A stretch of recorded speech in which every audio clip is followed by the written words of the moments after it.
Hello, YouTube chat. Got an ad? Thank you for the 1 cent. I appreciate it. Hello, Akira. Hello, Sebastian. Become a member? True. Many people are saying this. It's my designated break time. Speaking of that, am I allowed to give out my free memberships yet, or... No, doesn't look like it.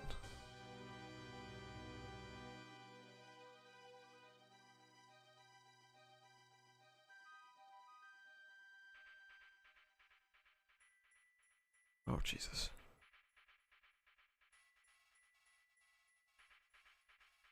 Oh, man. 15 months of membership is crazy. Stop this stream, sparking 0 trailers dropped. We got no reason to speak of MHA. Fair enough. I didn't stream last week because, I didn't feel like it. So now I'm here. Hello, everyone.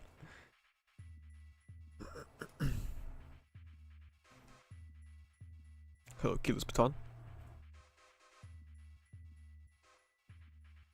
Do you guys have, like... Do you guys have, like, a game on YouTube that you don't want to play? Right? Maybe it sucks. It's like you don't want to play it. But you watch it. And you're like, oh, this is nice. Like, I like watching this video. But the idea of playing the game, like, makes you sick to your fucking stomach. You know what I'm talking about? That's been me with Escape from Tarkov recently. I've been getting Escape from Tarkov videos recommended, and I'm like, oh, these are fun to watch. But like, if I actually play Escape from Tarkov, I'm like, this game is terrible. I hate this game. Rainbow Six Siege. Valorant probably. Thank God you're not playing that. Good for you. Every game that requires brain power or creativity. That's a lot of games. That's like most games.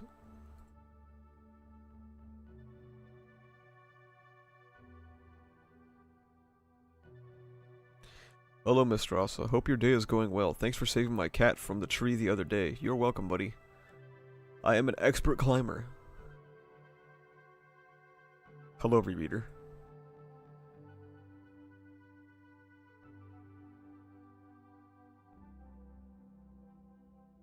I also watch a lot of Hearthstone Battlegrounds, but I do play that game sometimes. I just prefer to watch it.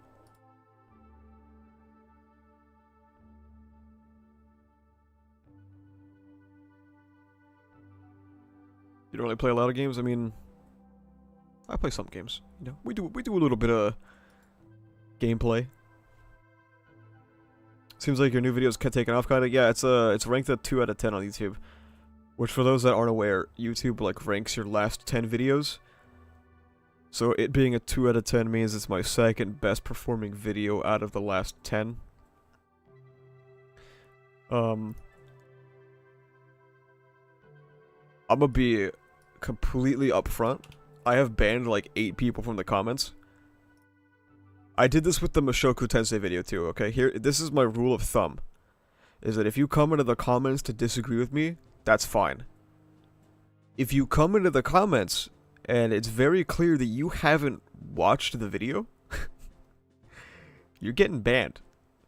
Because you failed the IQ test.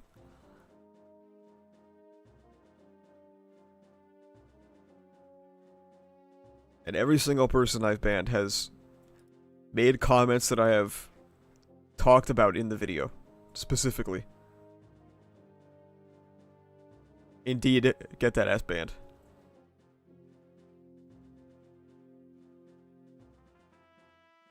There are some people that just, the second they catch any whiff of progressive politics, they just shit their fucking pants.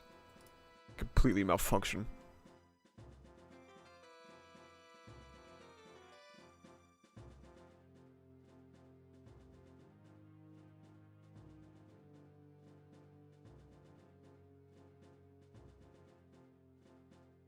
Oof.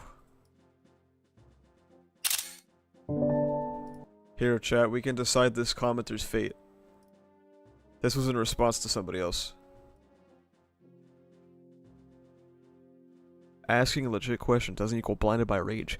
Most people wear their gender on their sleeve, so it's very obvious which gender someone is without having to ask them. Except for, you know, a slur.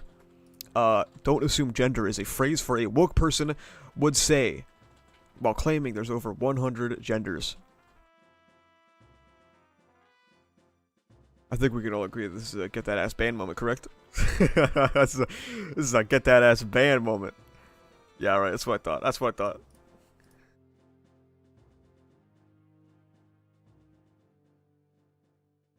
And get that ass banned.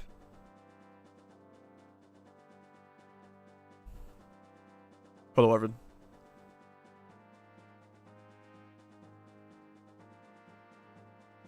Trap is a slur? Correct. The issue with the word is specifically that it implies... The implication is that by being trans, you are trapping somebody into a sexual encounter, which is, like, really fucking weird.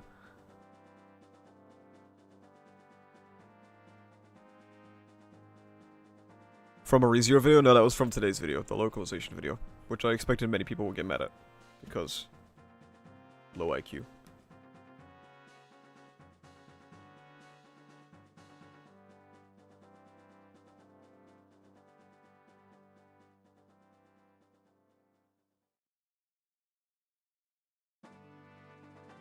Transphobes are crazy? True!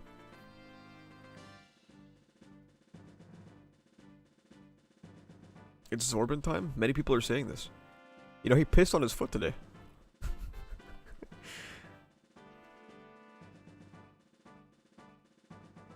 Look at this woke content creator restricting people's freedom of speech and getting mad at the slightest disagreement. True! Why would he do that? He's not very smart. That's the main issue. Every now and again, it's usually like every 3 or 4 months, he'll just piss all over himself. I got a reply that said media sometimes is political and sometimes isn't. Is that true, Elsa? No. It's always political. Even when it's not intentional.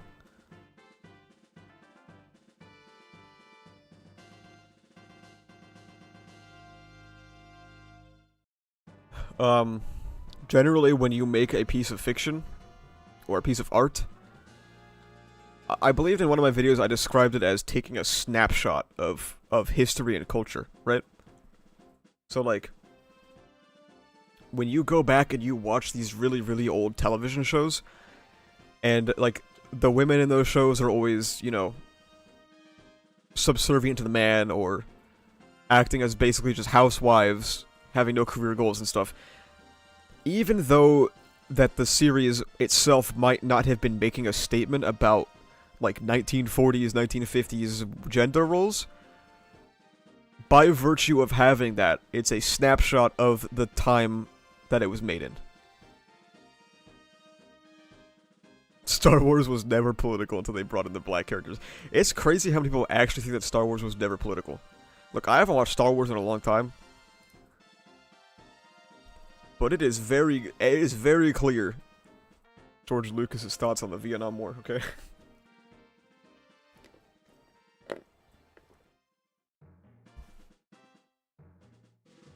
Anime fans that go stop putting politics in my anime makes my brain want to explode. Yeah, and then they and then they gas One Piece or Edge Runners or, you know, maybe some of them like Vinland Saga. Nothing political about war, true.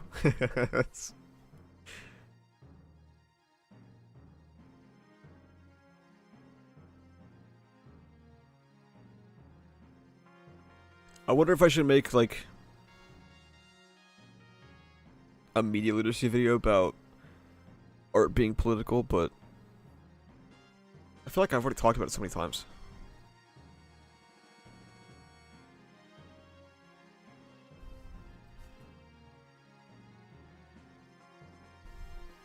Bubba Brigader here? There's one of you? That's crazy.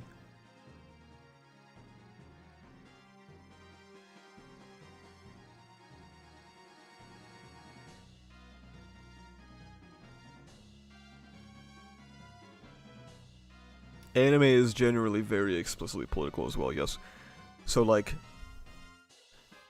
even if you don't deep MHA at all, MHA very clearly has things to say about the very hotly debated topic of nature versus nurture. It very clearly has something to say about, like, the source of criminality. It very clearly has comments on discrimination, even though some of them are not good.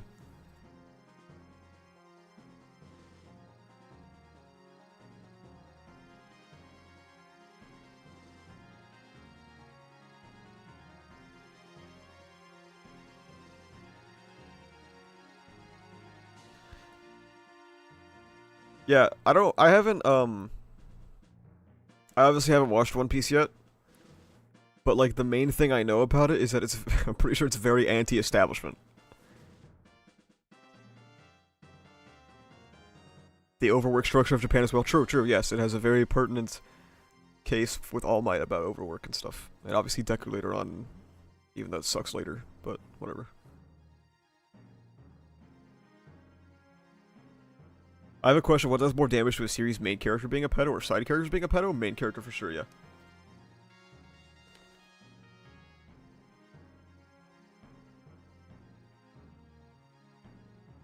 One Piece is the most anti-imperialist story I've read. That's what I hear about One Piece. I hear it's very anti-imperialist and anti-establishment. And it's like literally the biggest fucking manga in the world, essentially. Started watching ReZero, it's Gasket, sir? Yes, you're correct. Good job. Hope you enjoy the rest of it as well.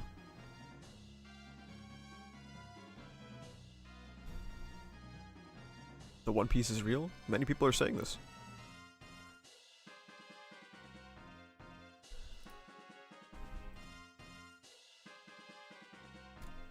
Also, like, one of the most identifiable, like, pieces of Japanese media, Godzilla, was created as a consequence of, you know, nuclear warfare.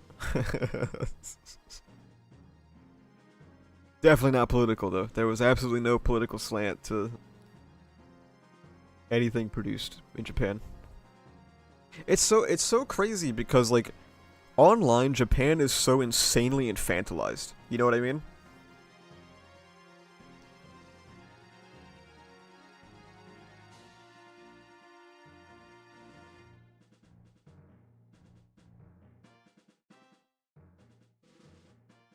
Politics are a myth. True. Japan has always been infantilized, like... You have it now with... Oh...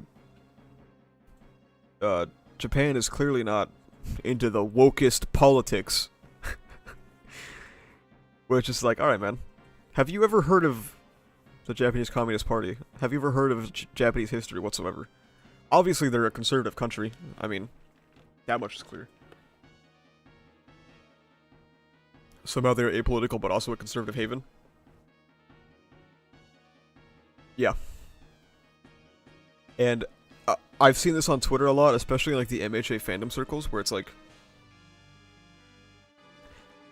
people native to the, like...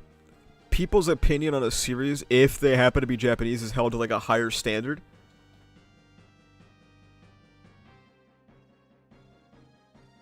So, like, because I guess I'm American, my opinion on the series don't matter. It's just weird. These motherfuckers are weird, man. Does anyone have any idea what is going on with the anime storyline? Like, Season 7 is coming out soon, but they also announced a movie, so are they still producing the movie or not anymore? Yes, they are.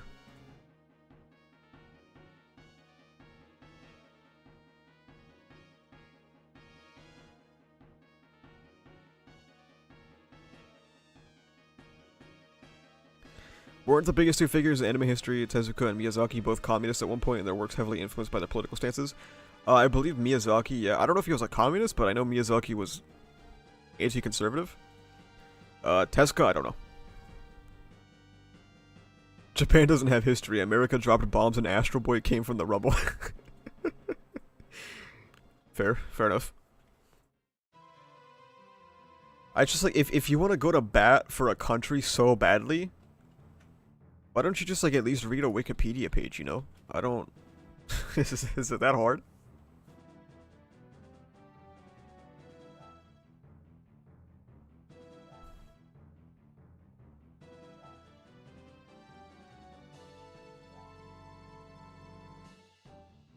Also, anime is like filled with LGBT characters. Now, a lot of the time, a series doesn't want to explicitly like state, "Oh yeah, these people are gay." You know what I mean? Like, they'll heavily hint at it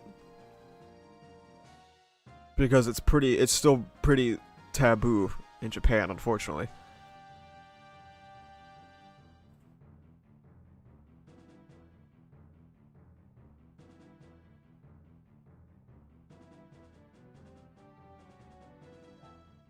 Are most Ghibli movies about nature versus technology and how war is bad due to the main director living during World War II Japan? I think the war part is true, yeah. From what I've heard, anyway. I've heard that they have pretty anti-war sentiments. I haven't watched any, so I don't know. You think people saying these things can read? I mean, I would hope so, you know? Can't win them all, though, can you?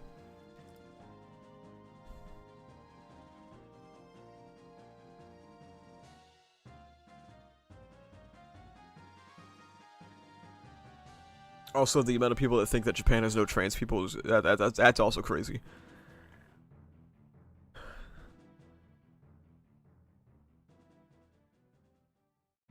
It's because Japan hasn't been infected by the woke virus.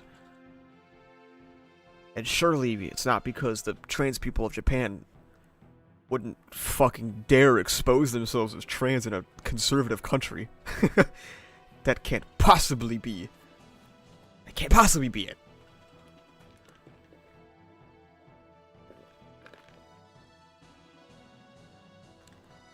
It's like people call like current LGBT movements in at least the United States like a trend or whatever. The left-handed graph, yeah, exactly, yeah. I was just about to basically make that same argument. And it's not that the amount of people in America that are LGBT is suddenly rising. It's that they don't fear getting killed as much anymore. What does woke even mean anymore? That's a great question. And I'll let you know when they find out. Not the MCU takeover. Okay, I can't lie though. MCU is like a hilarious fucking thing to say. What's the left-handed graph? Let me get it, hang on.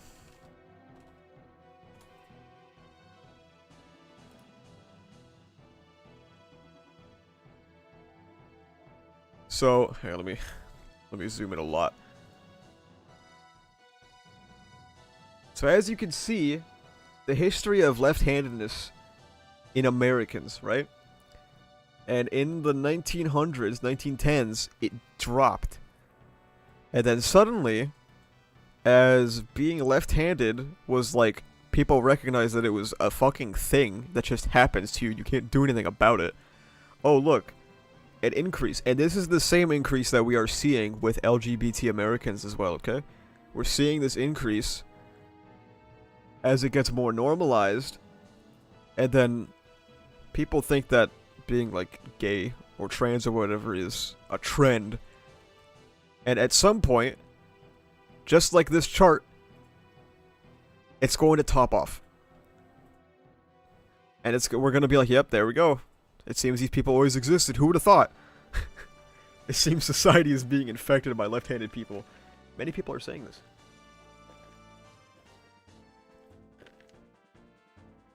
Dude, I'm left-handed. Jay, you're left-handed? The fuck? Dude, being left-handed seems rough.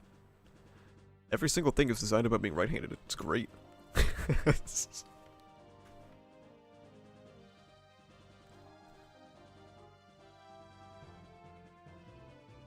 But yeah, the point is, these people always existed.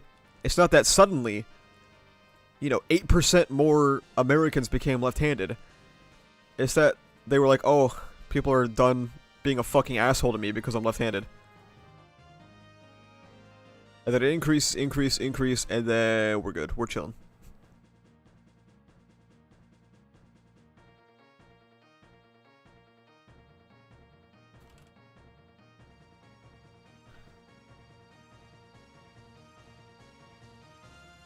And let's see.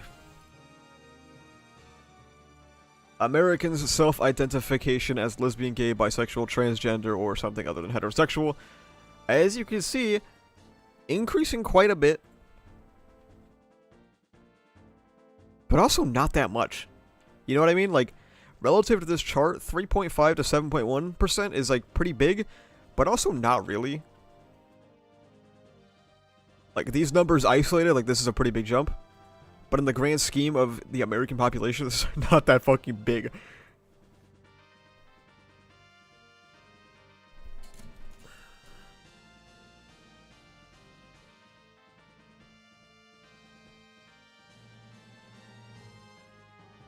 So, like, we'll just see the same thing happen. It'll go up. Well, unlike left-handed people, because I don't think left-handed people are being killed in America anymore, you know. Maybe not. I don't know. Maybe this chart will never top out, because there will always be LGBT people that don't feel safe, right? But we'll get close to it. It's the same thing with neurodivergence. Autism isn't becoming more common, but more people are being recognized as having autism. Exactly, yeah. It's just the nature of social media, dude. Where, like, everything is so exposed. Everything is so, like, common knowledge now. You can find out so much shit about yourself.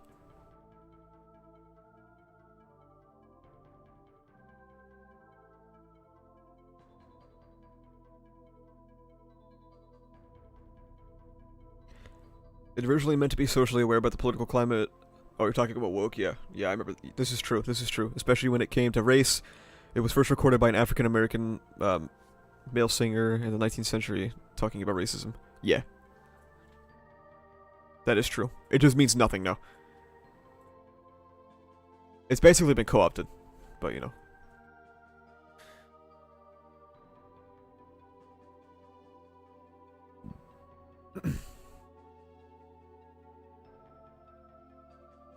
You're in the 4 to 5%?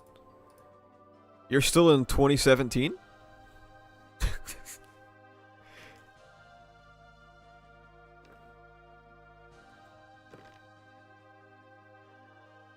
Come back, man.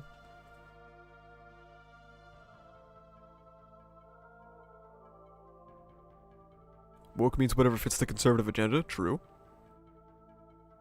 Not false.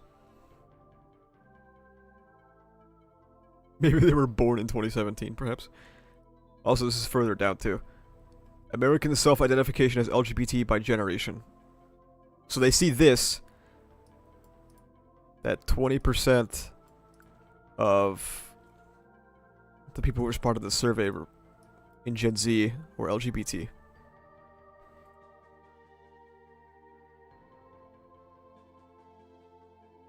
And they fucking lose their mind. See, clearly, as you can see, it's because of the woke virus. And clearly, there's no other reason that could possibly be contributing to this.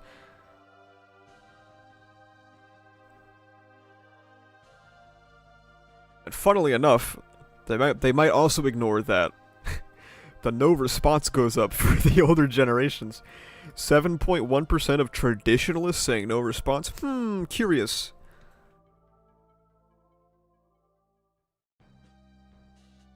Curious. Gen Zers seem pretty open about it. They don't seem to give a fuck.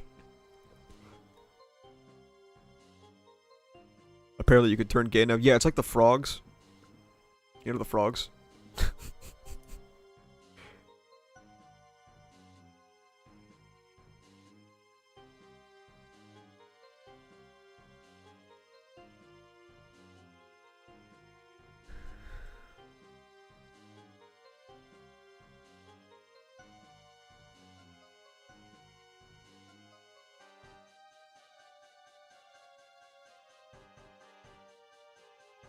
Oh my god, Sue has been turning people gay.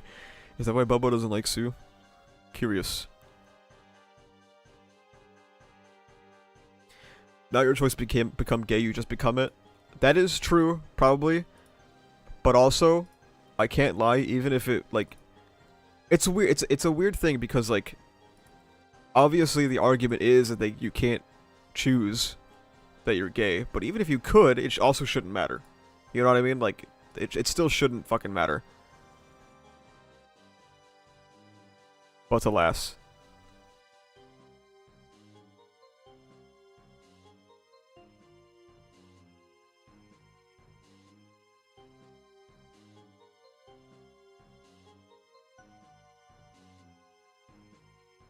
I have said way too much about sexual activities of men for that allegation. So all this to say, localization is difficult, true. Have you heard that it's now gay for a husband to love his wife and not be an asshole terrible husband? Yes. We should support men being gay for their wives. The 5G towers are at fault? Yeah, my 5G chip has been going crazy, man. I blacked out, woke up, and the localization video was uploaded like that. I didn't do that shit. That was crazy, man.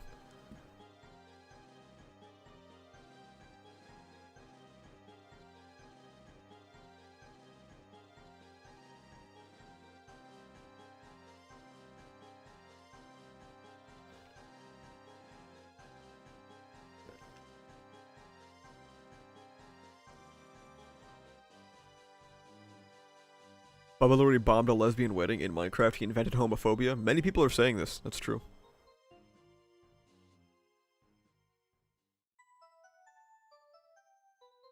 I blame woke moralists. Up yours, woke moralists. We'll see who cancels who. Did I miss the chapter reading? No. We've been shitposting. For the past 30 minutes.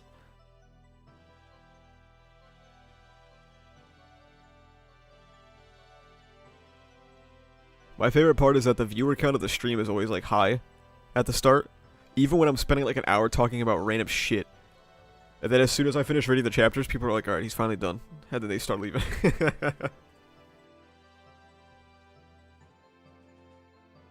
They're always here for the preamble too. The Kagurabachi analysis post-reaction didn't start yet? Yeah, I haven't read the last 2 weeks of Weekly Shonen Jump. I usually save them for Sunday, Monday, Tuesday. Because we usually record S&C on Tuesday. So I always save them all for last minute, you know, I'm a professional procrastinator.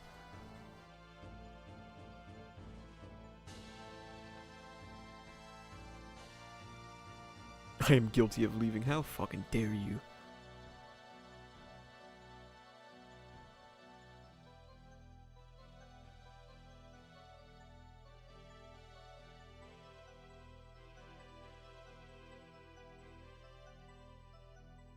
I heard the Kagurabachi chapters were gas, though. Many people were saying this unironically.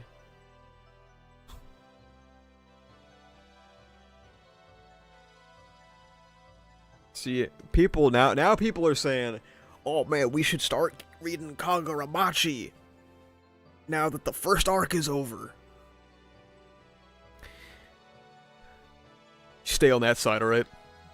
You guys have to stay on that side. I was with Kagurabachi day one.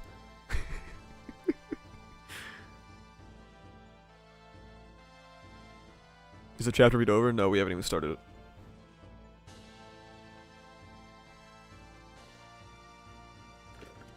What was that JJK tweet that was stay on that side? JJK, stay on that side.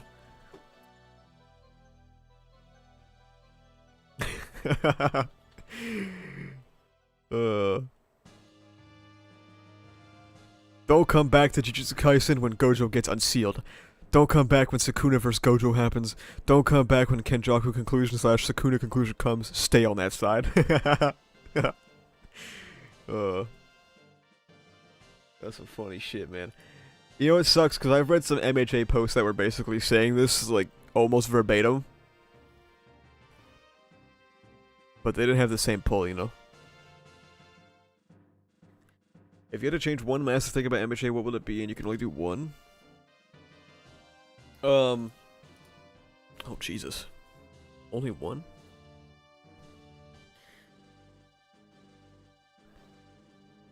Make Act 3 not, like, 7 minutes long.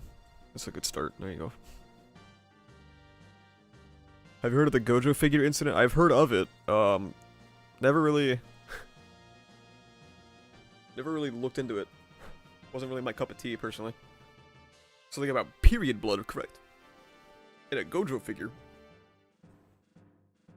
Good video today. Thank you, Fitz.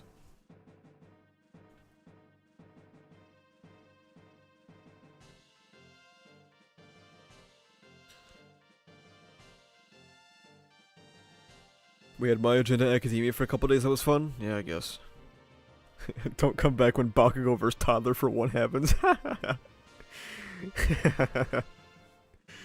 That's gas.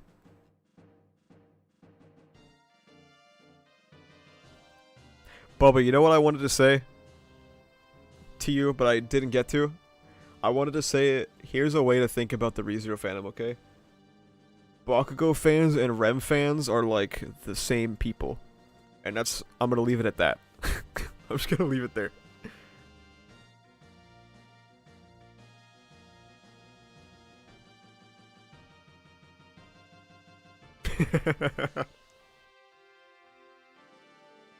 Put a pin in that one for later.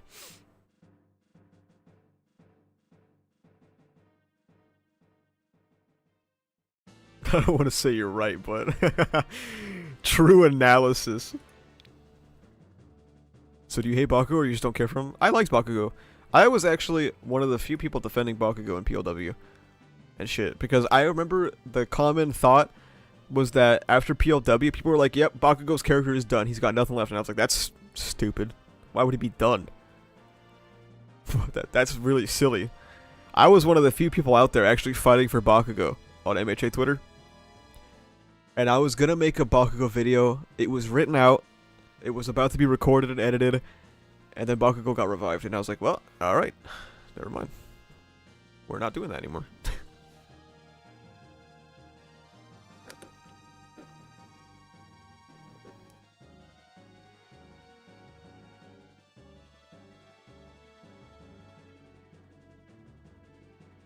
You're not fighting for him now, so you've actually always hated him? That's true. Many people are saying this. I was never like a huge Bakugo fan or anything. You know, I wasn't posting paragraphs about pregnant Deku getting out of the car or anything, but you know, I thought he was cool. Do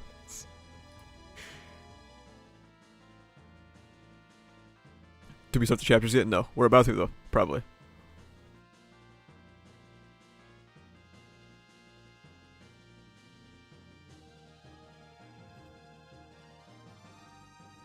Bakugo kind of like burstets. What the fuck are you talking about?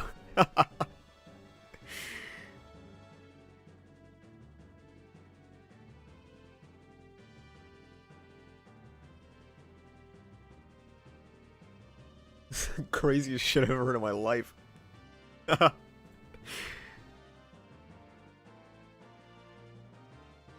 didn't deep it enough, you know.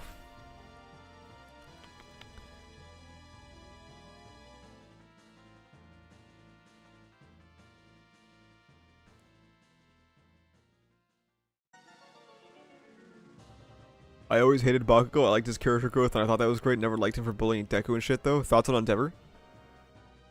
Answer swiftly.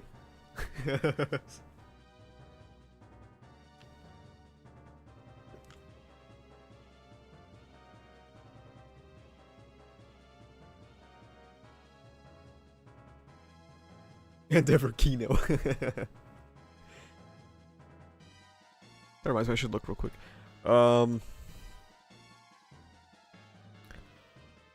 Is it that Hori regrets writing Bakugo to tell Deku to end his life? I'm assuming you meant to ask, is it true? And yes, it is true. He did say that.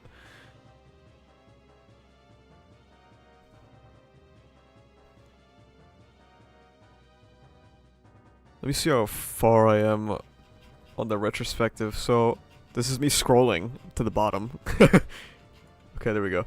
I am currently at the Endeavor and Hawks versus AFO part.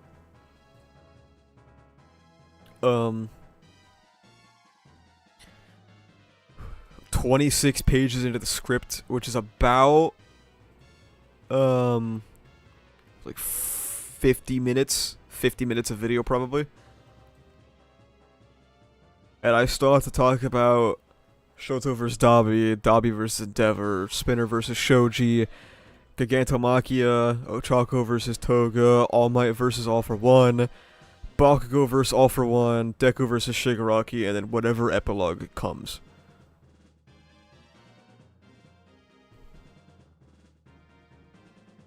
We've been in the Act 3 trench slog for so long. I don't know, dude.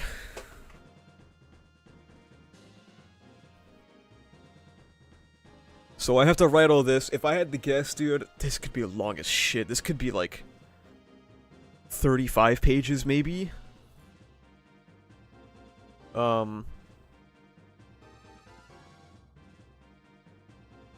Maybe more.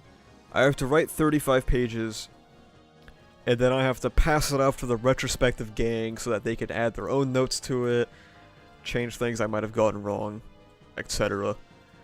Then we go over the whole fucking thing again. Have you thought about splitting it in half? I don't want to, honestly. I think... because I want Retrospective Act 3 to be like an event, you know?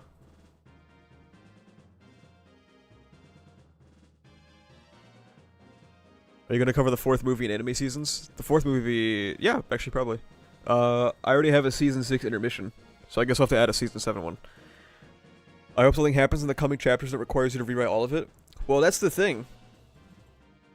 I made these retrospectives talking about the arcs as they happen, so... I specifically avoided that possibility.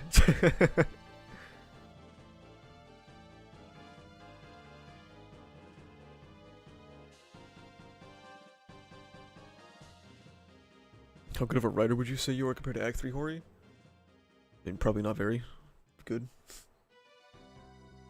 I write video scripts, which is much different than writing a story.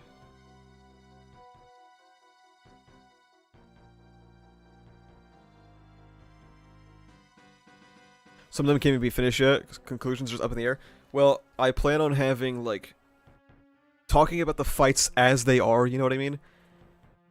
And then the epilogue is, like, where we could wrap up the post-character shit. Your media literacy series is pretty good. Yeah, I don't know if you guys saw it. Some JJK fans got very mad at the video, unfortunately.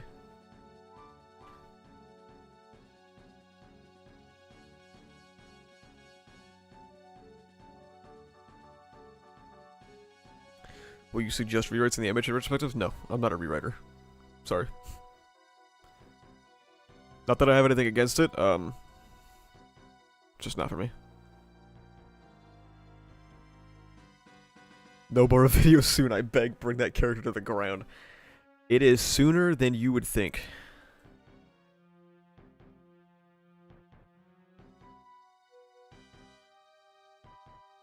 So yeah, some guy came into the comments and, like, asked my credentials, and I was like, dude, it's a fucking YouTube video. Where I talk about how to execute a video.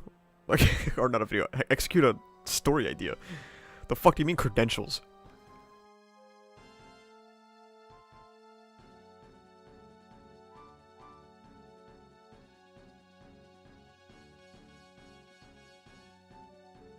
Your credentials, yeah. I'd like to talk to the CEO of Ideas. Dude, all I said was that I don't like the way JJK executes his idea of death, and I find it very lackluster and unfulfilling. Credentials? Aren't you a teacher? No.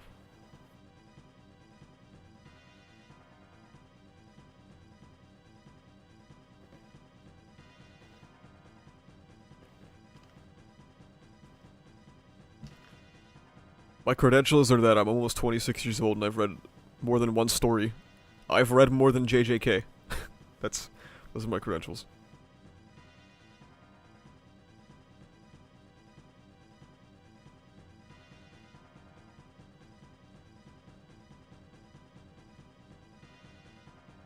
I thought on one stream you said that you were? No, I said that I worked at a school.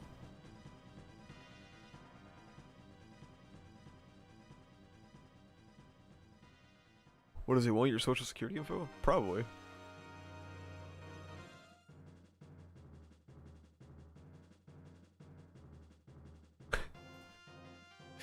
My credentials are running the largest conglomerate of schizophrenic anime fans. True? Not false? Rose the janitor? No, I worked IT. I don't work there anymore, so I don't care about saying, but I did IT stuff for school. If you ever went to a school where they gave you Chromebooks, I was the guy giving you the Chromebook and making sure that the computer worked.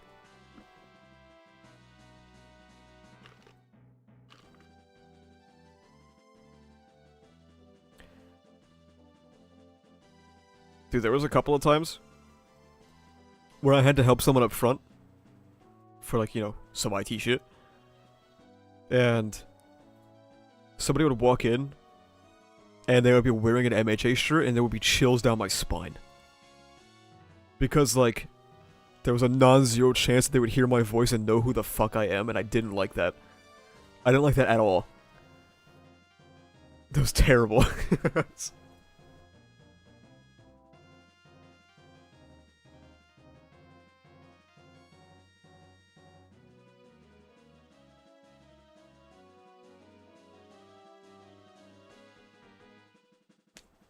You hacked yours in middle school? Well, I hope you had fun. Cause we didn't give a shit.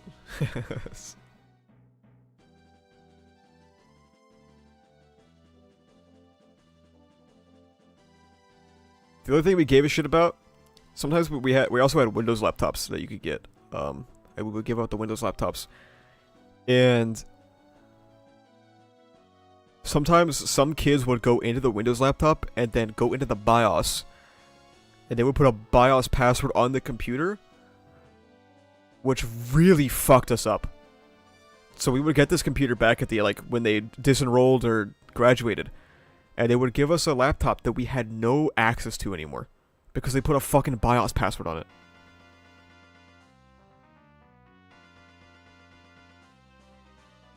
It really pissed us off when that happened. Yeah, dude, what if Judge Fudge went to the school that I worked at? That'd be crazy.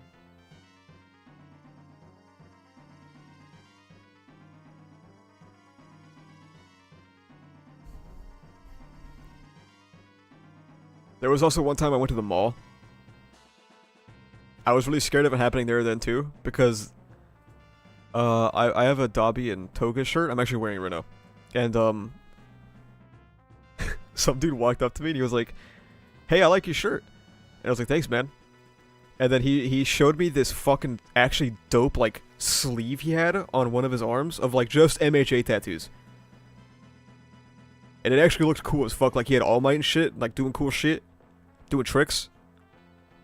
How often do students break computers? Every single day.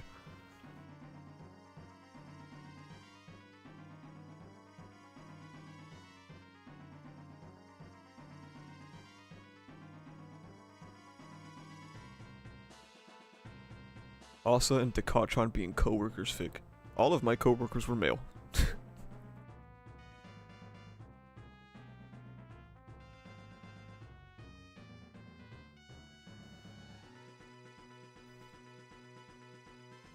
Oh, and he also had, the guy who had the MHA sleeve, I think he also had, like, literally Deku's shoes. Like, he was dripped out in MHA merch, bro. He was chill. He didn't recognize me either, so it was cool. We were chilling. That was me smile. Grats.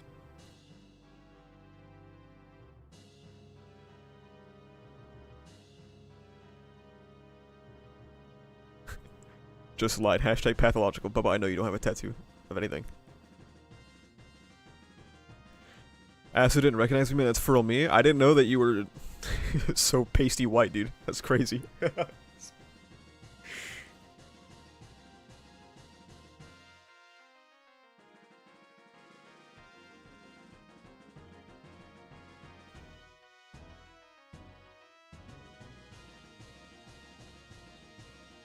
You know what's crazy is that when people do try to talk to me about MHA, like, in real life, you know how hard, like, I have to be normal. Like, sometimes my coworkers would talk to me about it, just, like, they don't know that I make content about MHA or anything. They're just, like, in my age bracket and they have similar hobbies, so they would talk about MHA. Or, you know, like, sometimes, every now and again, if I'm wearing the Dobby and Toga shirt and I go to, like, fucking Walmart, Someone will be like, hey, nice shirt. Hey, what do you think of the story right now? And I just have to be like so normal. And I'm like, yeah, it's alright. You know. JJK better. No, I'm just kidding. I wouldn't say that.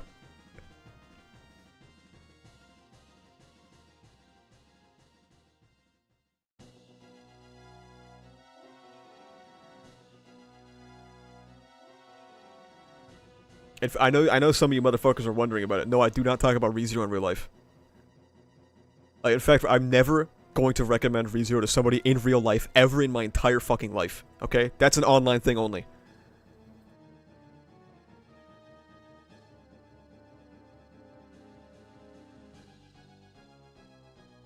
What would you give JJK point score? For the manga? 5 out of 10. Am I not real to you? No, online is fake. Nothing happens. Everything that happens online is not real.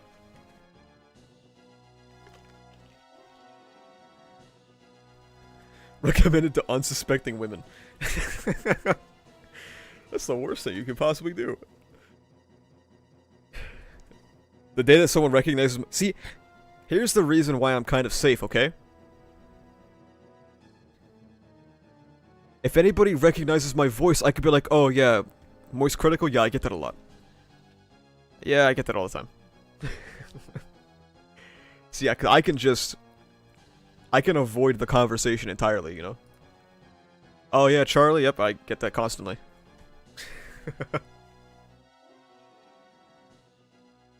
It's the contingency.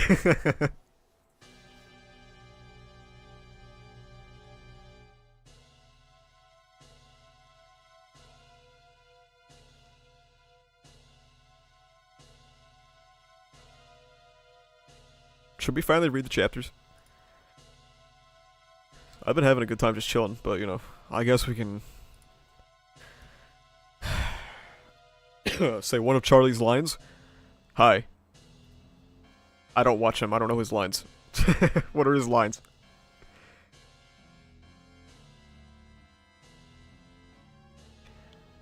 It'd be funny if you go into a critical essay anytime someone asks you about a series you talk about. Yeah, that's what I mean when I say that I have to be normal, okay? Is one of my coworkers asked me, like, what I thought of Season 6 one time. And I was like, oh, you know, it was alright. Wasn't really that fond of the second half. And he was like, really? I thought it was pretty good. And I was like, you know, didn't really find it that satisfying. And that was about it. You know, I just...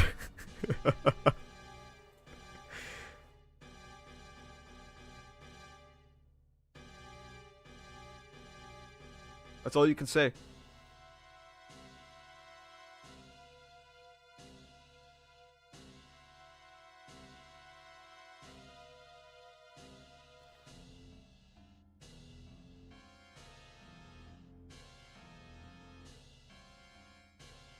My Hero Season 6 is like a dried up crusty donut dipped in a vat of bubbling acid.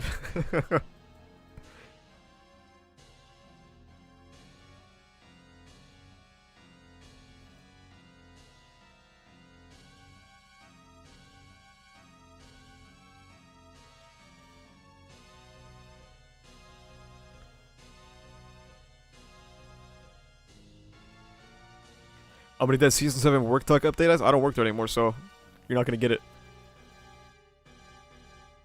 Thoughts on MHA Season 7? Dog shit.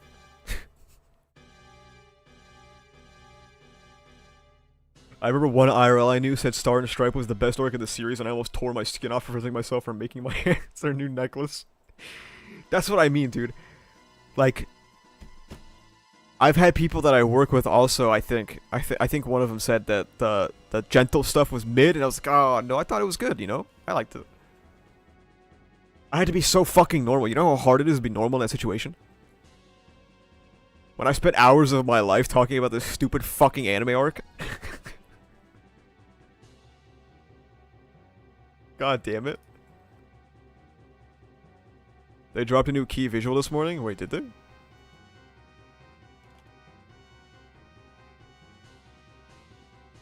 How do you feel about the current pacing of these fights? It's pretty bad. I hear people talk about AOT in my lecture and genuinely start tweaking.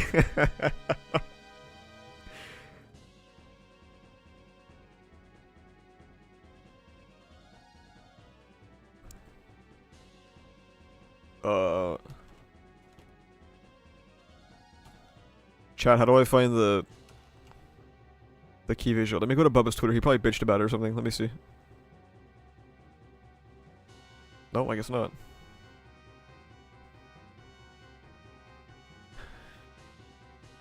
DM'd, alright.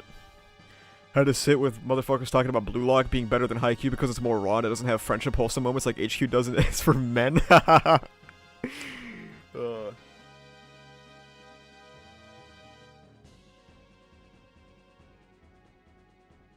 What the fuck?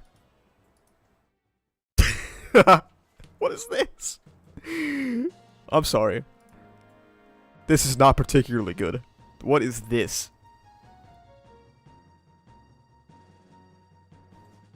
Dude.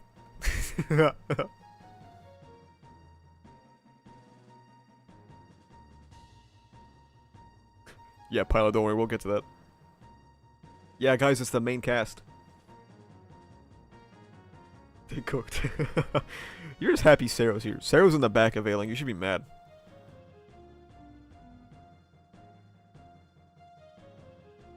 This is a FNAF teaser.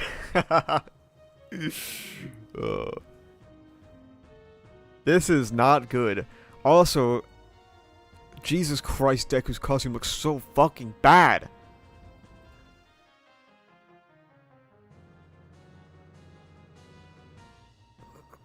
Who are these people? This is a brigade thumbnail? This is the Walmart Avengers, bro. Let's take a quick purview through these characters. And see what they've contributed to this arc, right? Sato, nothing. Ojiro, nothing. Hagakure was naked. Tokoyami went beast mode and just made AFO stronger for some reason. Momo, nothing. I thought Deku's knee pads were red, they were, and then they got changed to green, like a week later. Suyu, nothing. Kaminari, nothing. Ida, designated taxi, got sent to a fight where he was effectively useless. Bakugo died, and then killed the big bad after he got revived with a bubble and a string. Deku, nothing. Ochako, actually one of the only characters that has done something. Now we'll find out if it was good later. If it doesn't get ruined by hindsight, but you know, we'll see. Shoto as well. Actually did something. It was good. I enjoyed it. Who the fuck is this guy? This guy, you know, Kirishima, climbed up Gigantomaki or something, right? I don't fucking remember. What did he do, guys? I don't remember. Chat, can I get a lifeline? What did he do?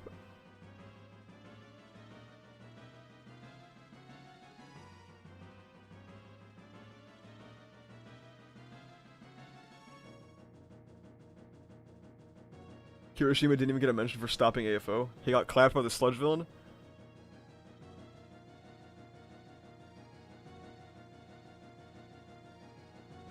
Guys, does nobody know what he did? Okay, we'll move on. Jiro, I guess, hit AFO once and then lost her ear. Sero. Trust. Trust the process. Okay? Trust the process. Let him cook. Let him cook. Mina, not gonna lie to you guys, don't remember. What did she do? I don't remember.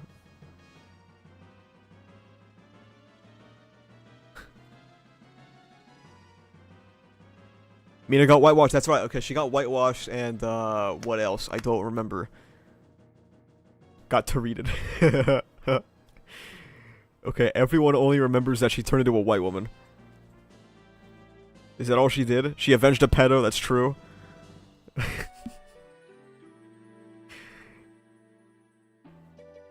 you think the anime will have the mutant racism arc? Do you think they'll skip it? They'll definitely have it, yeah.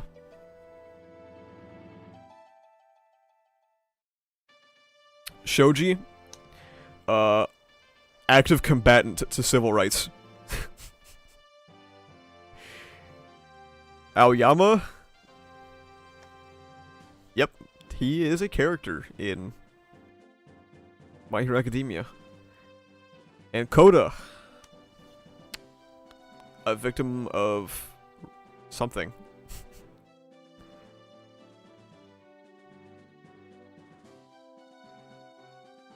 What a wonderful cast.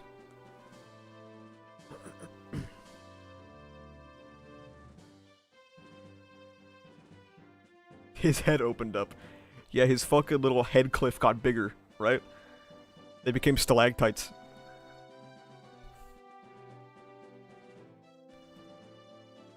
This cast is stacked, not gonna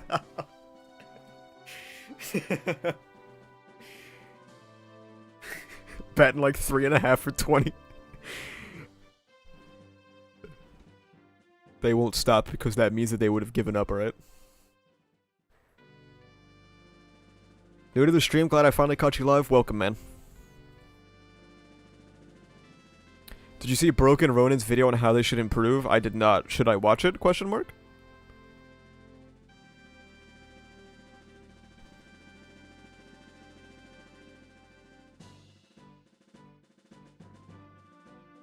Do I care enough to watch it? Let me see.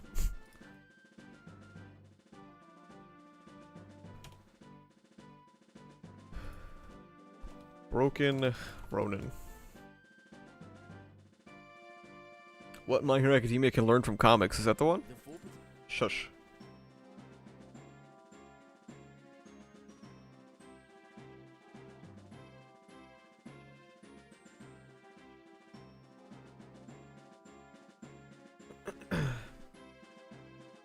Okay, we can watch it after I read. After I read the chapters. 17.5 minutes? I might get bored halfway through, alright chat? Just so you know. We'll save it for later though.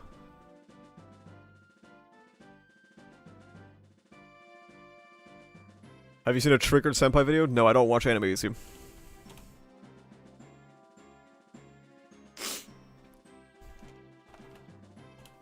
I don't watch much YouTube in general.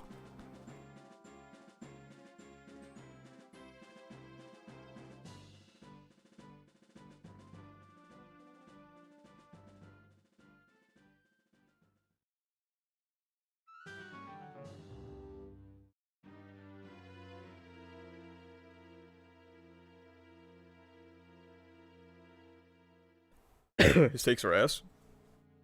Triggered Senpai? Oh, is this the guy that just gets mad all the time? He's kind of funny.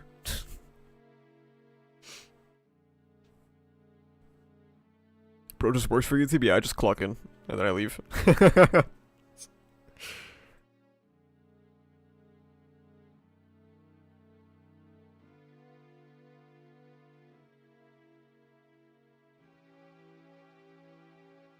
It amazes me how Hori spent more time having Mineta be a complete perv towards female students than he ever did exploring mutant racism. I think it's funny that Mineta apologized for calling Shoji an octopus once, but not for, like, sexually harassing people.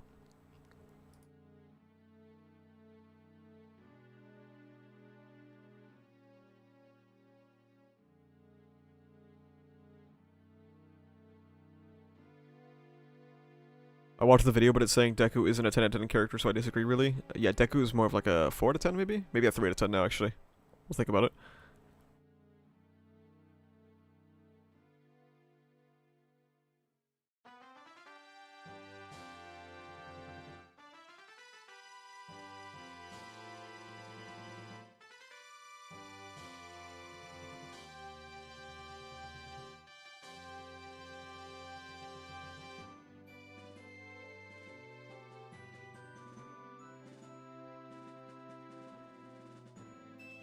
Alright, let's start. Let's start the chapters. Let's get this shit over with, man. So, to summarize where we were before all this, right? Deku thought a scary thing that shook the core of the earth, okay? Deku thought, and he said that he wanted to, you know, save him. Somewhere connected and somewhere inside you is a person. Gas. This was cool. We like this.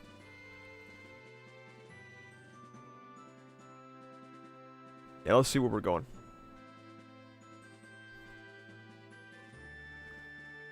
Cool art as per usual. Inside my body, focusing on defense left me immobilized, so in the meantime, I use the fist black whip to flex and extend my muscles manually. This is crazy. Like, it makes sense that this can be applied like this, but holy shit. Like, having black whip in your muscles? Very interesting application of the black whip is just so fucking cool, man. Like, now that we know all the quirks, black whip really does carry the entire arsenal of One For All quirks. Right? So badly carries it.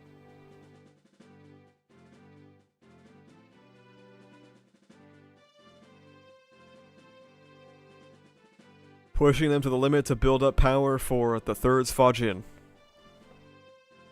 Now, of course, we are back to thinking only about One For All, but we will see where it goes. Who knows? Allowing me to unleash blasts of air. Like, this is sick, though. Flashback to the first ball he threw, and then the USJ incident, and then against Gentle. This is cool.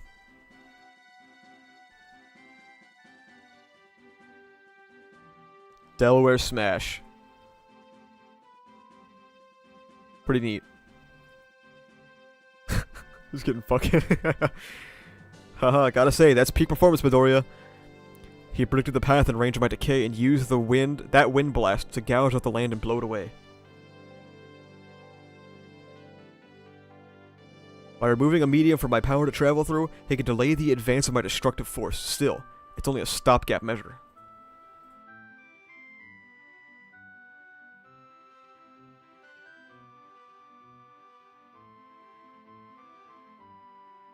I'll apply my personal touch as many times as it takes.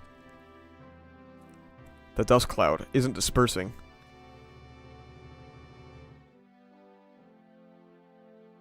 Sure, I get it. Whoa.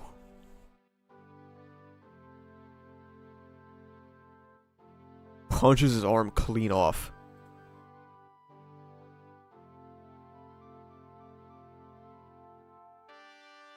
I applied the second's gear shift and low gear to the sixth smokescreen holding the cloud in place. Oh, that makes sense. That's cool.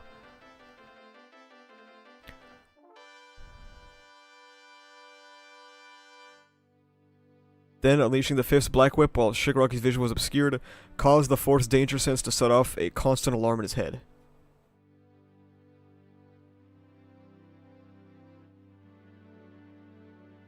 This just goes to show you that if Deku wanted to fucking pull his head off, he very well could have.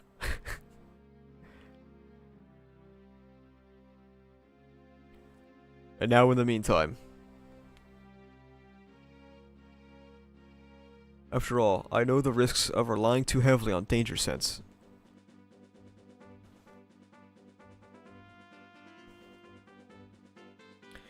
How would Shiggy confuse the destruction smoke with the sixth quirk if it's a perfume purple color? Oh my god, that's true. The anime made it purple.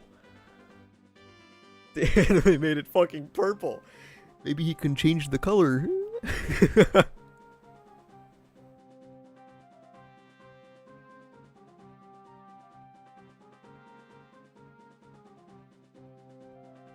I was getting told he wouldn't. I mean... One punch, he cleaved his arm off. I'm pretty sure he could easily take his head off. It's not really a stretch at all.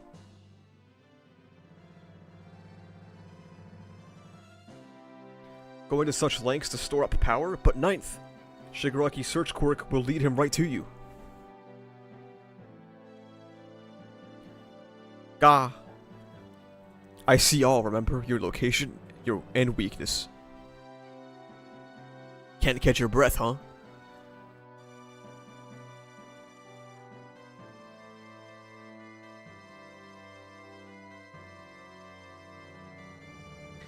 Gear shift's time is up, and here comes the recoil for the 7th millionth time. And those charged up attacks, not meant for a willy-nilly rapid fire either. I can tell you're reinforcing your tendons and muscles from the inside. It's clear enough since those black coils show right through your skin. His weakness is Kachan. And if you smack me head on with one of those moves, I might not manage to put myself back together. But life's tough when you've got so much you want to protect, right, Midoriya? Wait, Bubba, doesn't this literally explicitly confirm it? He literally just said if you smacked me head on, I would fucking die. And then Deku's like I told you, I'm not giving up on that crying boy. He literally just said, yeah, if you punch me really hard, I'll fucking die. You blow my head off.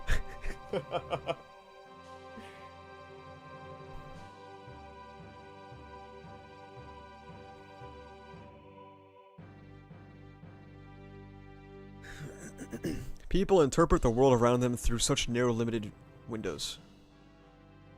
What's going on now? Can't see a thing. They're too far from the camera. When the world throws the inexplicable at them, they concoct rationales to put themselves at ease. Now you're cramming me into your narrow worldview, like a square peg into a round hole. You see it all, yeah? In the same way I can see your ghost buddies, One for All gives you a peek inside of me. That's how you kept track of me even in the smoke. Well, take a closer look.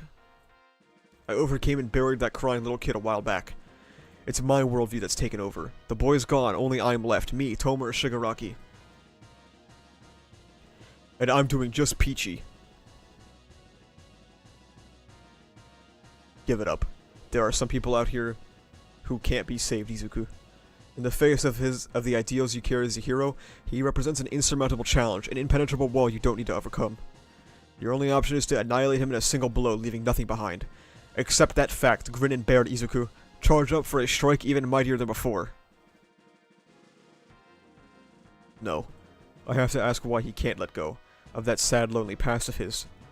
All he did was put a lid on it. You ignored those you couldn't protect, and swept all their pain under the rug. So until that lid shatters to pieces— it should be rug, by the way. So until that rug is— He says he's gonna rip the rug up. What the fuck is this translation?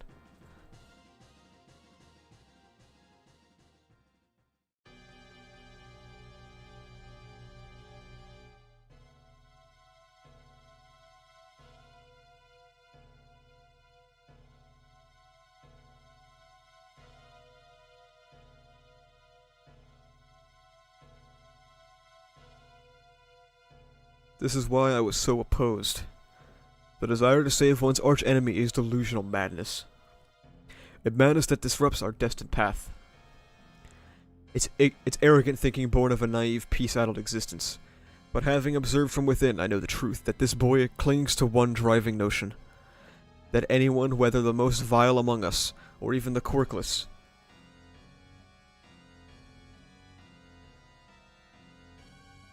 that inside each one of us beats an innately human heart. I too want to believe. I don't get why Deku doesn't say this. Oh my god! Holy crap! Star and Stripe! Save me!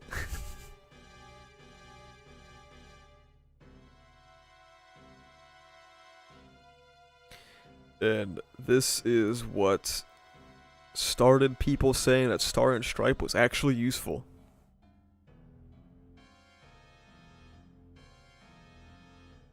And this is all she did.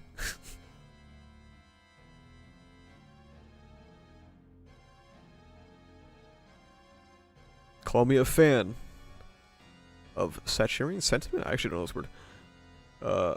But now you have to do exactly as I say. I'm betting everything on you, Ninth. The time has come to part ways with One for All. Yikes!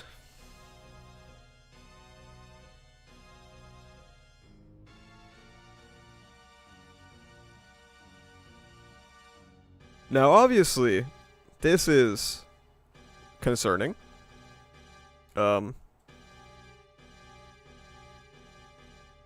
Really all we can do is see where it goes. But,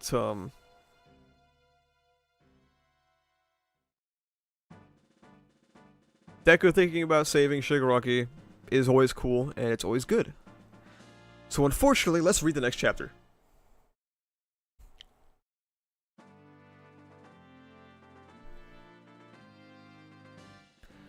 Oh my goodness gracious, it's Star and Stripe.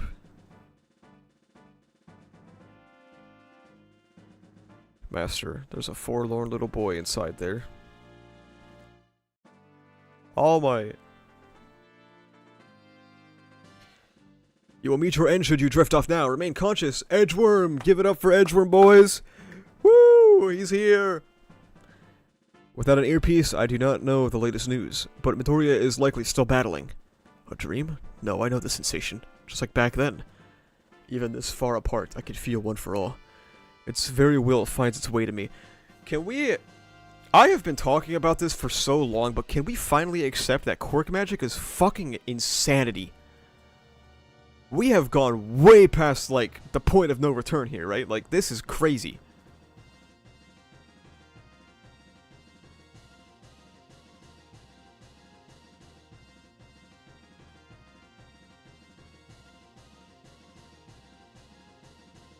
You guys remember when quirks were muscles? That you had to exercise?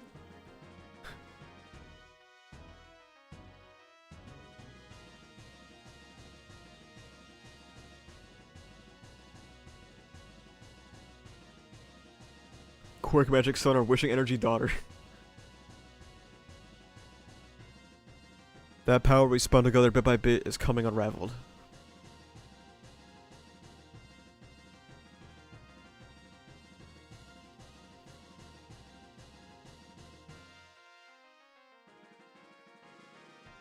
What the hell was that?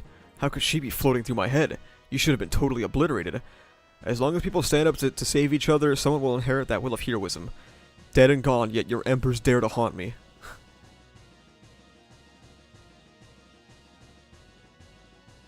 Irk, hoof. He's fucking dead. What do you mean? I have to part ways with one for all? Why? Explain it to me, second. Calm your heart or else he'll catch wind. That dark mass within Shigaraki, solid as a ball of lead.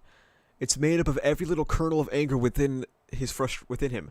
His frustration, his discontent, and his memories too. All were drawn together into a single, united mass. It represents his unshakable resolve, a spirit solidified by raw hatred. However, Yagi noticed a rift. It's likely a scar from his battle against Star and Stripe.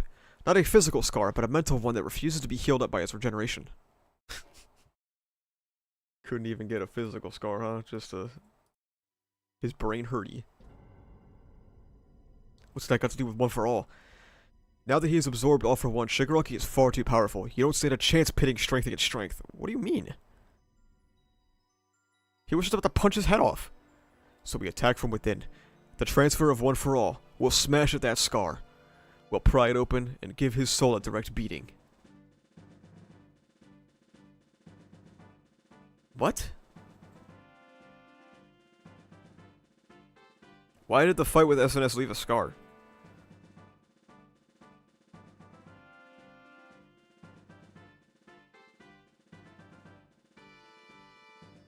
The transfer will smash the scar how?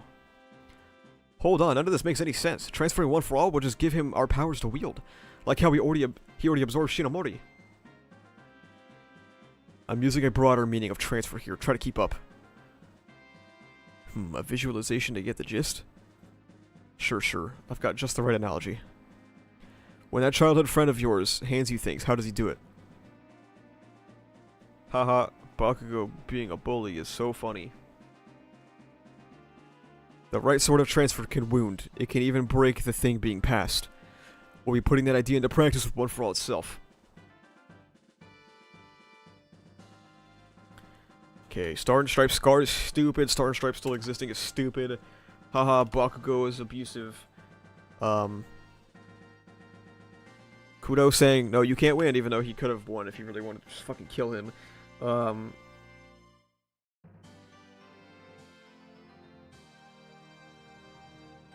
Kuno literally, like, trampling all over Deku. Completely, like, yeah, just give up your dream, dude. It's fine. Like, just hand it over. It's fine. Don't worry about it.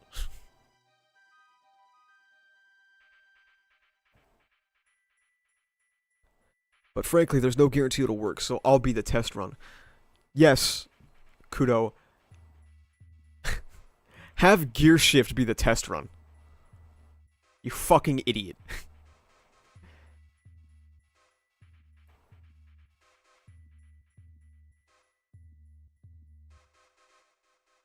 Remember how only Shinomori was stolen away earlier? If one piece of the whole can be stolen, that suggests that we can also transfer a single piece at a time. We're the factors that were incorporated into one for all that makes us components of the overall quirk, but also special powered-up factors in our own right.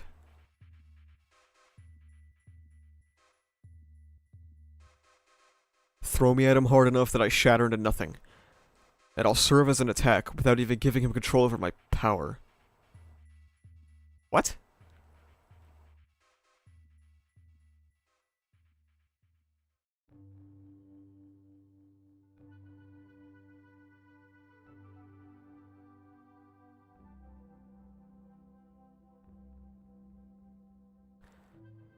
Throw me at him hard enough that I shatter into nothing, and I'll serve as an attack without even giving him control over my power. Chat, what does this mean?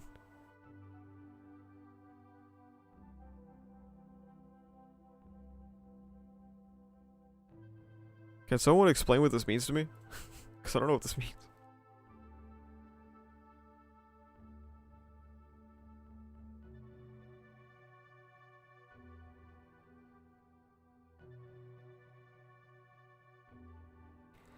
As a test run though, use me and Smokescreen instead. I'm the most useless right now. No, we start with me. You're a fucking lunatic.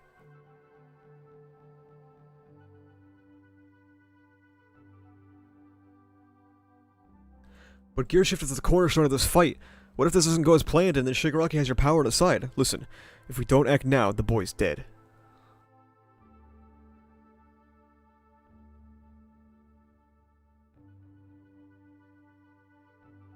Part ways with Gear Shift and you'll be free of the crippling recoil too. Huh? How does giving up Gear Shift get rid of the physical drain?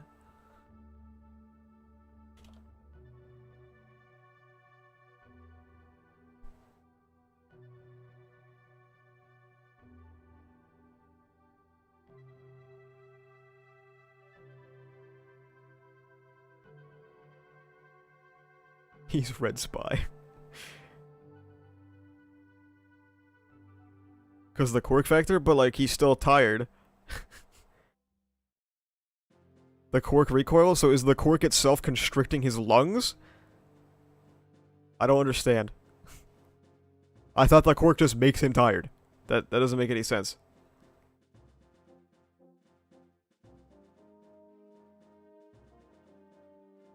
Hello, Luce.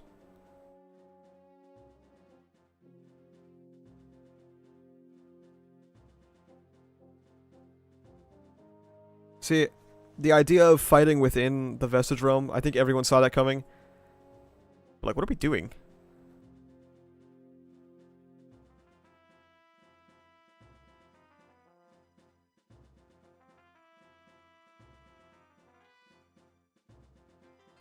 Even if by some horrible miracle he can make use of me, the backlash you're feeling right now should transfer to him as well. I don't understand.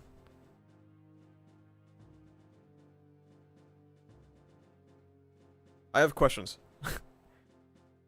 First of all, how does he know this?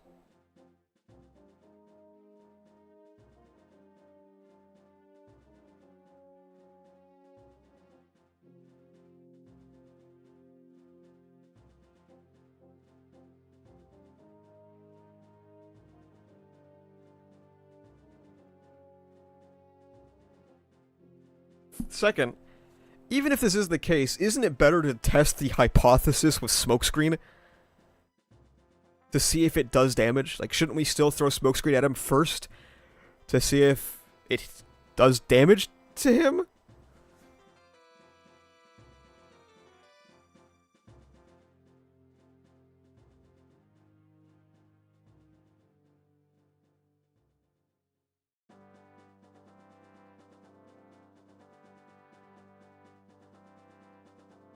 Probably because Deku is unable to move right now? I could, personally.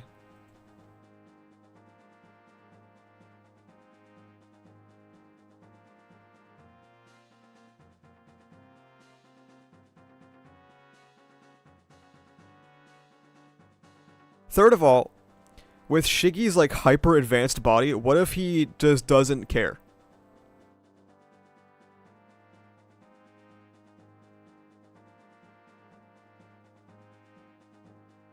You know what I mean? Like, what if Shiggy's, like, hyper-gnomified body gets it and he just doesn't give a shit?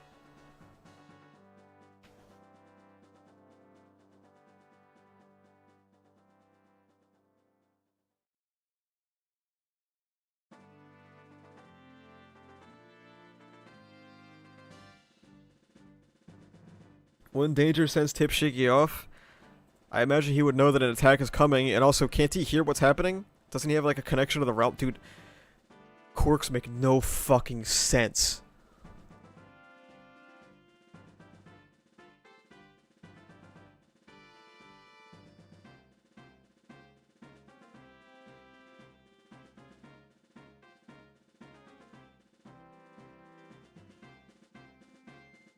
Leader, I've been with you every step of the way, but this just seems too risky. Like I said, it's a bet, a gamble. ReZero does bets way better, bro. Straight bet, so much better than this. Holy shit, what is going on?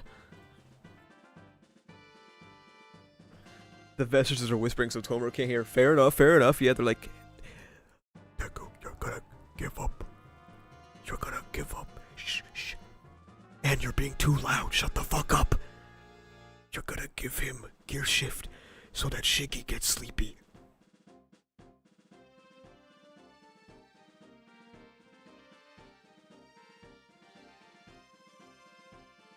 I think it just needs to be ignored. Your sanity isn't winning this fight. Fair enough.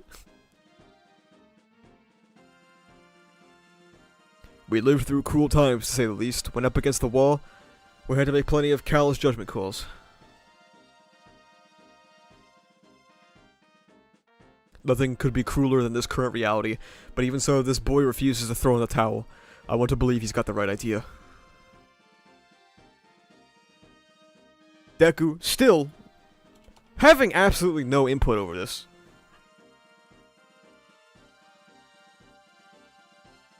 Even at this late hour, it's not that he's reluctant to relinquish his power, nor does he fear death.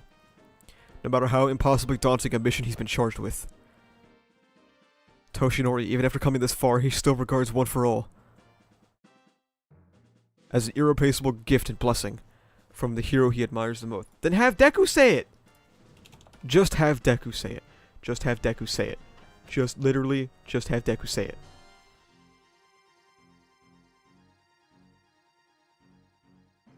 I did make a tweet about this. Let me get it real quick.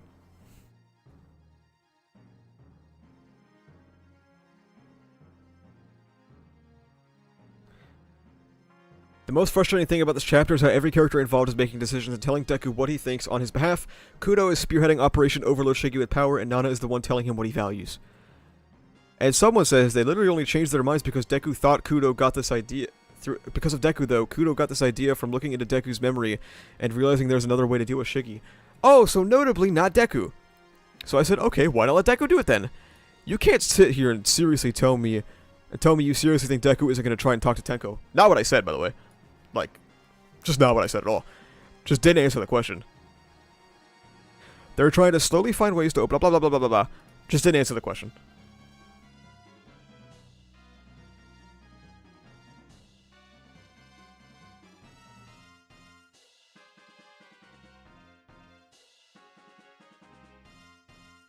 And the question is really as simple as, why not just let Deku do it? Respond to him, I have no intention of having a prolonged discussion with My Hero Academia fans, because they are clearly all deranged, and not well.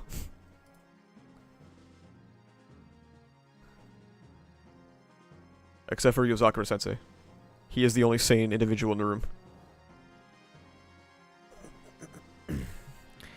What you muttering about down there? Banjo, you stick with the boy to the end. Your black whip is what'll keep him alive. Hey, watch over him. Yes, my hero. Chill. It's a life or death situation, don't need to get so, you know. Now we just have to hear from you, Izuku Midoriya. What do you say? Yes, sir! He fucking, like, salutes him. Oh, page not on? Whatever. I'll do it. Yes, sir. No thoughts, no input. I will follow your orders to the edge of the earth, Mr. Kudo. You've spoken to me twice.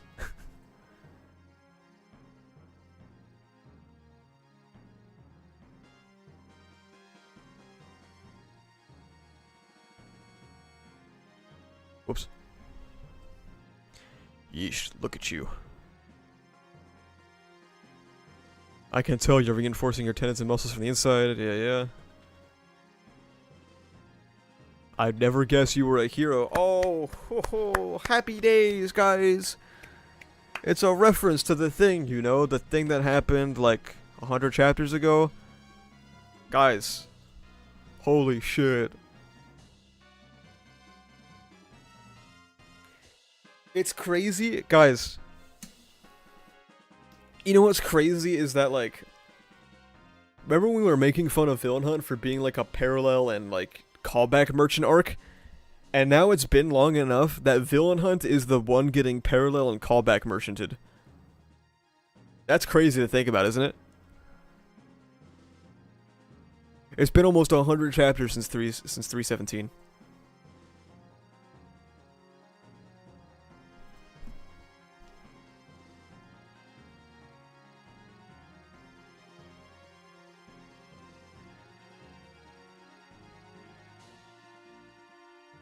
Also, he blew his arm off again. He can kill him easily. Like,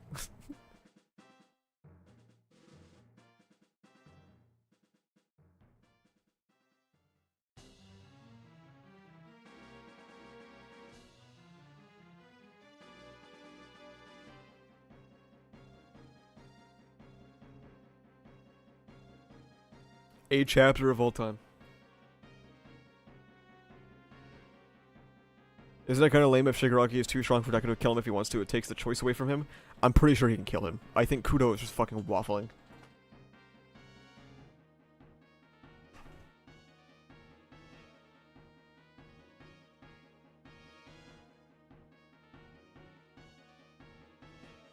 Who do you think is the worst character, AFO star or Kudo? AFO. Easily.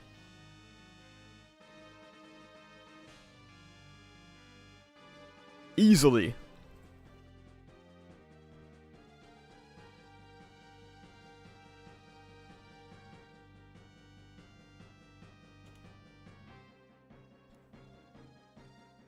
Is Deku without gear shift and Fajin now as fast as Shiggy? He shouldn't be.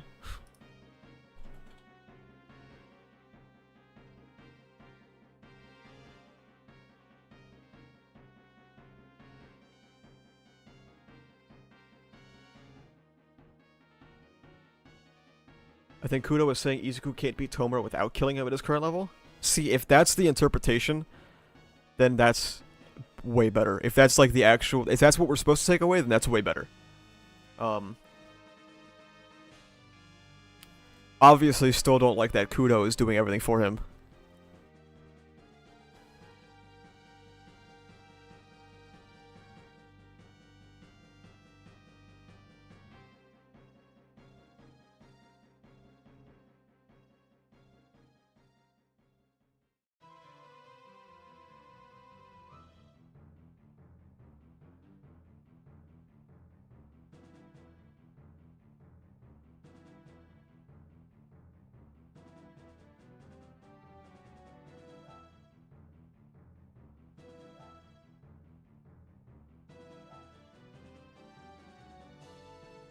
Hop on CSGO. It's called CS2, buddy.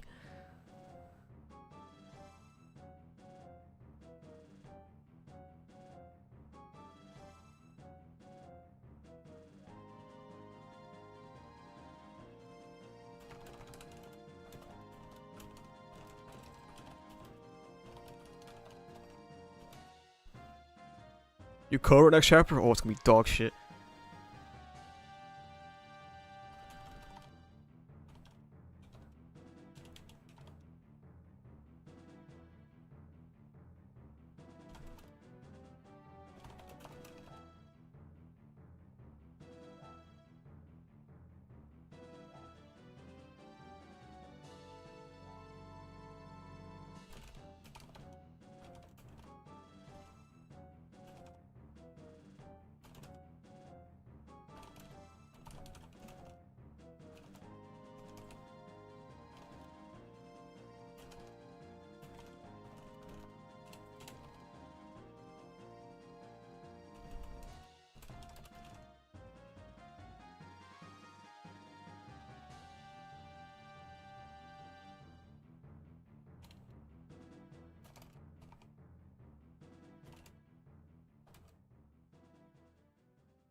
Even JJK brings you better development and everything in this crap? Alright, slow down now.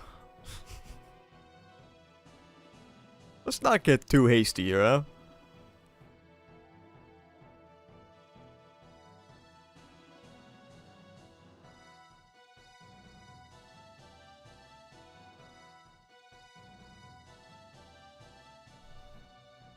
When I start watching Twitch again, the amount of work I've gotten done while having US background noise is staggeringly a lot. Have fun when you get hit with a 17-minute long Twitch ad, buddy. That is the primary reason why I cannot watch Twitch. I do not watch Twitch. The ads are so fucking frustrating, dude.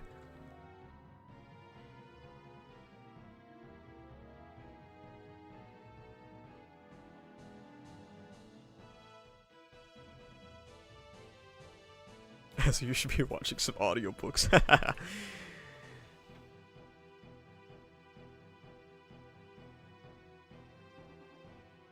Hello, none available.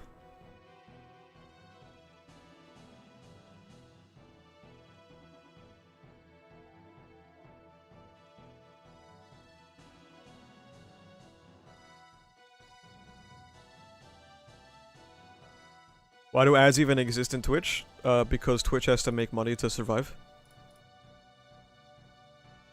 The same reason why every single website on Earth has ads.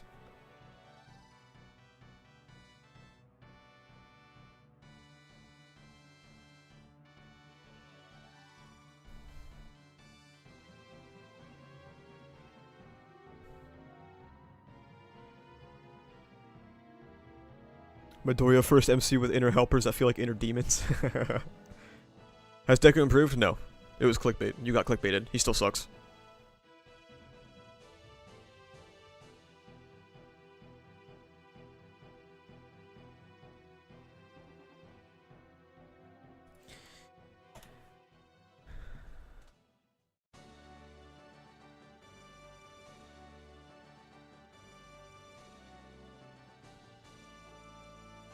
I always like how YouTube emails me that I'm live streaming. Yes, I know.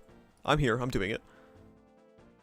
Twitch already has more than enough money to survive. You might be surprised that that might not be the case. Running websites where you host a shitload of video is very expensive. I believe YouTube has been in the red since its inception. But if YouTube goes down, like, the entire backbone of the fucking internet goes down, so...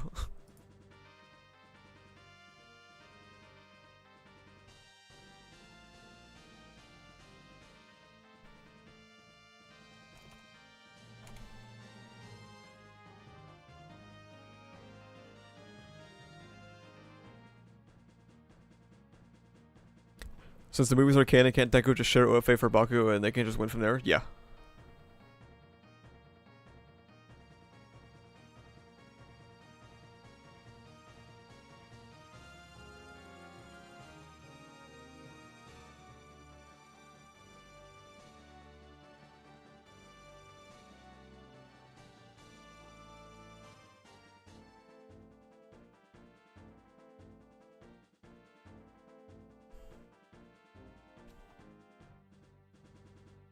The movies are canon? Yes.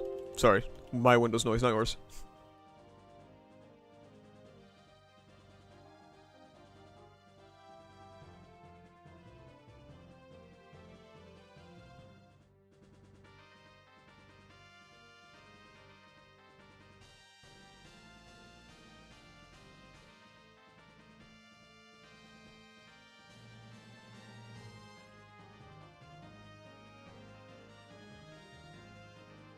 If the movies are canon, why should Deku feel bad about giving up OFA when he's done it once already? I mean, I guess it still sucks.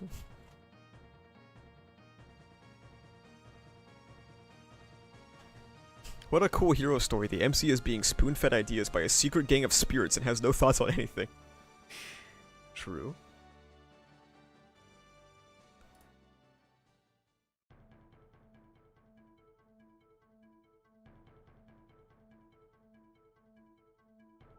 I've been saying, if the second movie is canon, you should have just passed Endeavor One for All for like 15 minutes. All for One's dead on the spot. All for One would have died without the rewind bullet already. He's gone now, okay? Give him One for All for like 30 seconds. Job is done.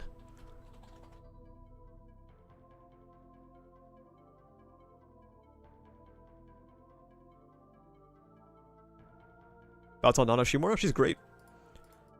Very underrated character.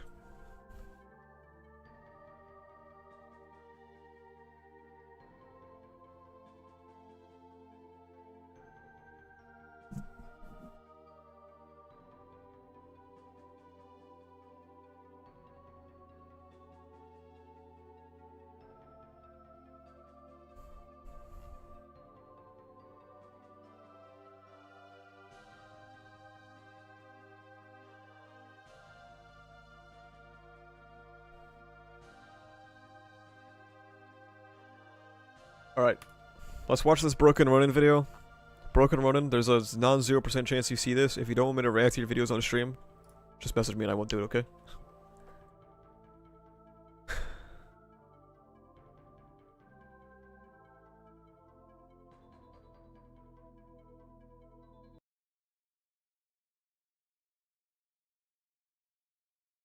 Alright, this is called What My Hero Academia Can Learn from Comics by Broken Ronin. 2 times? I really like My Hero Academia. I know that in the year of our Lord, yeah, you're right. 2024, this is considered a crime by most anime and manga fans, but it's something that I'm willing to admit. Now, despite my enjoyment for the he's probably joking, of course. But I do think that we should keep in mind that My Hero Academia is like one of the most successful anime franchises of all time. So... the series, Kohei Horikoshi often makes decisions that leave me scratching my head, or just True. upset by the logistics of it all. And I think the character that this happens with the most is Izuku Midoriya, My Hero Academia's protagonist, and my personal favorite character in the series. Today, it's time to put my pretentious hat on. Damn, personal favorite. That's impressive. I mean, everyone knows my opinion here on Midoriya. It's not a secret. I've always thought that... Well, I'm used to quite enjoy Midoriya. When Act 3 came around, I was excited because PLW felt like a really easy layup for the future of Deku's character, and then Horikoshi just sort of didn't do it. Which is unfortunate.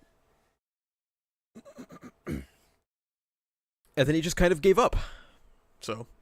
act like I have a degree in literature, and explain what I think could be changed about Horikoshi's approach with Deku to make him a better, more well Wait, did he just say his degree in literature? rounded character, and why certain superhero comic books are actually the perfect example for him to follow. True, My Hero Academia probably. is a story that is already not hard. littered with comic book inspiration. No matter where you look in the story, you are bound to find something that Horikoshi loved in a Spider-Man, Batman, or Superman comic and repurposed for the sake of his story and its needs. I mean, yeah, everyone knows that Deku is just a walking wannabe Spider-Man at this point. Which is cool, like, the idea of it's cool. Obviously, he's very inspired by these comic books. I mean, Chapter 1 has Spider-Man in it as a silhouette. Yeah, I also used to defend Midoriya. Don't worry, guys. I also used to do it. We all did our time in the mines until Act 3 made it not worth our while. Jesus Christ. Welcome to living in the city, guys. He'll pretend to have a degree? Oh, okay. I was gonna say, if he has a degree, that's interesting. World of superheroes being the focus, Deku with powers that essentially give him spider sense and web-slinging abilities, Twice and Deadpool just looking the same, Stars and Stripes and Captain America, the X-Gene and Quirks, along with a myriad of other references, big and small, exist within the good story that Horikoshi has crafted, and Deku has benefited from these homages rather heavily and consistently. So with all of that being said, why do I still think that Deku could still learn something from comic book characters? The short answer is that probably, if I had to guess, comic book characters might be good. This is the primary issue here. But we'll see. He would develop a decent sense of introspection and reflection. The long there he answer is. requires a bit of a deep dive into the writing of My Hero Academia's protagonist. You see, Deku and all of the themes that he's meant to embody are really well done for the most part. And I think that what Horikoshi achieves is about 60 to 70% of the character's full potential with what he's done with him so far. Conceptually, he is the best maybe, character yeah, of the maybe story less. and acts as the lens through which we see the world. A quirkless child being given the most powerful quirk and the burden that comes with it. This is a naturally entertaining prospect when talking about a world as rife with prejudice and nuance as My Hero Academia. When it comes to the way that Deku changes both the world and people around him, I think that Horikoshi once again nails that, and this fact becomes undeniable when you take the time to acknowledge the manga's greatest moments. Todoroki versus Deku in the UA Sports Festival is one of the most emotionally charged and iconic moments in the entire story. This is gas. This is great. I mean, this is the fight that got so many people into My Hero Academia, right? I think I talked about that in the Act 1 retrospective too. Deku versus Todoroki is where a lot of people locked in, myself included, because it was incredible. This is a great fight. And it goes to show you that obviously Horikoshi's never been very good at choreography, but sometimes he doesn't need it. Sometimes he can write some gas shit. Story specifically because of how well written Midoriya's impact on Todoroki was. Uraraka, Ida, Mirio, Gentle, Bakugo, and All Might are all stellar examples of Deku's relationship with the characters, informing us about his personality and most valued traits. And from all of the praise and hype that I am showering the character with, you would think that I wouldn't feel the need to make this video, but there is one thing about Deku that feels rather incomplete. Sports Festival was like 9 years ago, so, you know. One thing about this otherwise complex and fleshed out character that frustrates me to no end, and that's simply the fact that Izuku Midoriya does not get enough self-reflection time in this manga. Deku does not look back on his prior actions, his prior experiences, or his prior interactions with other characters in a way representative of the main protagonist of the story, and because of this, he feels significantly less whole than many of his other fellow cast members in the My Hero manga when this shouldn't be the case in the slightest. Simply put, Deku's relationships and dynamics very regularly feel like they exist solely for the sake of the other character in the situation, because Horikoshi isn't willing to take the time to dive into exactly how these interpersonal connections touch the heart and I'm assuming he's gonna use Bakugo as an example. It's just like it's a free layup, you know what I mean? Like, absolutely. Bakugo is the prime example of character relationships that Deku has that don't exist for him and never have. Bakugo, every single time that Deku and Bakugo get a scene together, it's always for Bakugo's sake. People's favorite moment of PLE, which I've talked about in the retrospective, way overrated, Deku versus Bakugo 2, it's not very good. It looks pretty in the anime, and it's got some of Horikoshi's best choreography, which is unfortunate considering that was like 7 years ago. It forces this win to save to win dynamic, and the series regularly treats Deku and Bakugo's dynamic as a two-way street problem, when it never is. It's always Deku going like, "Hey man, you know, I think that we should, you know, try to pass this test," and Bakugo fucking hits him. He says, "Shut the fuck up, bitch." And then the teachers go, "Man, these two just can't get along. Like, I don't know what the problem is. It must be some childhood trauma, man. Who knows?" And it's silly. It's a very silly way to approach it, and it's very indicative of the way that Horikoshi treats this dynamic and how he treats almost all of Deku's dynamics.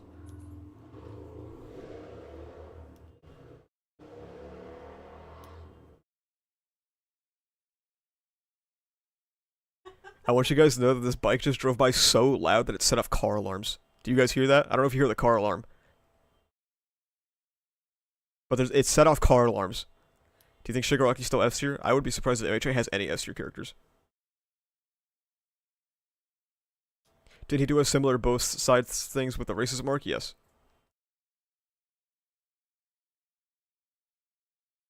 Look at my ReZero thread for just a second. Just 1 second, and closed. Oh, the fucking Rizulus.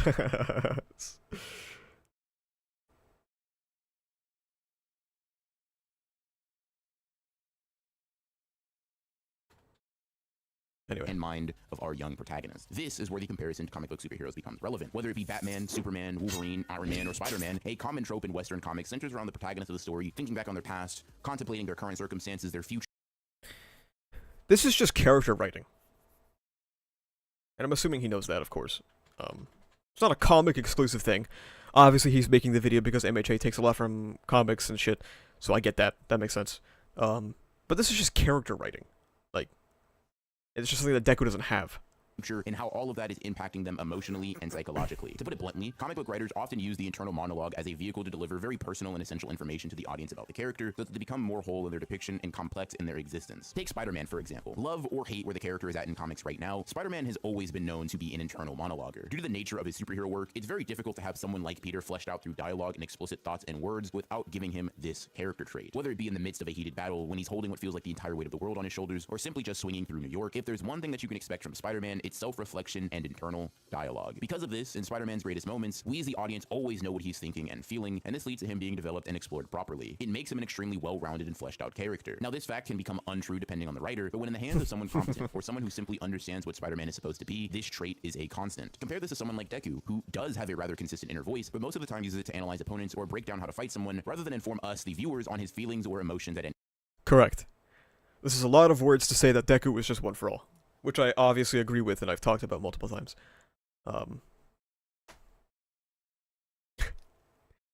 Yeah. This is just character writing. This is exactly why I've said for so long that ReZero does everything better in My Hero Academia, okay? And that's because that... I mean, I made a whole video about it, but I'm going to summarize it. That's because Deku and Subaru have quite a few similar traits, right? They both suffer from the expectations of being a hero, you know? The expectations of the people around them that feel like they're crushing them. They both suffer from a lack of self-worth and the way that basically plays into their heroic ideal. With Deku, we get introduced to this, and then it just sort of stops forever. With Subaru, he's like, dude, I really want to fucking kill myself. Like, he's like, this sucks, man. I don't like this shit. This is terrible. I'm just gonna run away. I'm gonna give up. I can't do this anymore.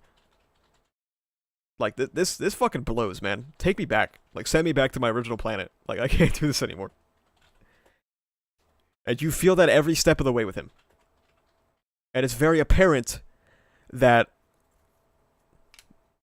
It's very apparent in the scenes that his heroism gets stoked. For all the wrong reasons. He puts his life on the line more and more. Fucks himself over more and more. Acts way more and more toxic. And that's why ReZero Arc 4 is Villain Hunt, but better, okay? Because ReZero Arc 4 is all about how Subaru utilizes his power for everybody but himself, and the way that it leads him into some of the worst thought patterns he has ever had. And the way that he doesn't actually put his life on the scale. It's all about everybody else. He will die as many times as it takes. He will respawn, and he will use lives and dedicate them as throwaway lives. I agree, Exogonale, but I'm also talking about the anime. Because I had this opinion way before I read ReZero. I made that video way before I read ReZero.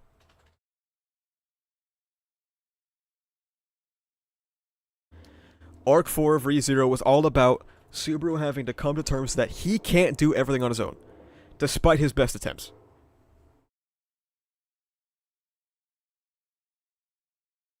He tried so hard to do everything on his own, until he realized that he couldn't do it. And when he was about to give up again, his friend came, he was like, hey, stop being a dumb fuck. Why do you gotta do all this by yourself, dumbass? Arc 4 is Villain Hunt, but good. Which is crazy. Anyway. Any given point in time. When it comes to his own personal development or circumstances, I think that Deku is severely lacking in explicit material specifically. Many things about his feelings or thoughts on a matter often have to be inferred or really extrapolated from material that doesn't make itself present from the story's main character. And while this is okay at times and necessary at others, it often just feels like Horikoshi doesn't like writing Deku, or that he doesn't know how to go about exploring the idea behind. Wasn't it? Oh my god. Something about Kubo, right? Something that Kubo said about Deku that, like, people were like, holy shit, he's changed the way he writes Deku forever based on this. I think Naya talked about it.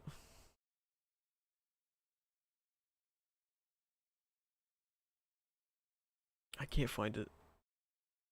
You guys know what I'm talking about. Some of you probably know what I'm talking about. Should I DM it to you? Yes, please do. Should I read ReZero? Yes. Of course. See, I try to look up Kubo in Naya's tweets, and I just see Hori just Kubo with extra CTE.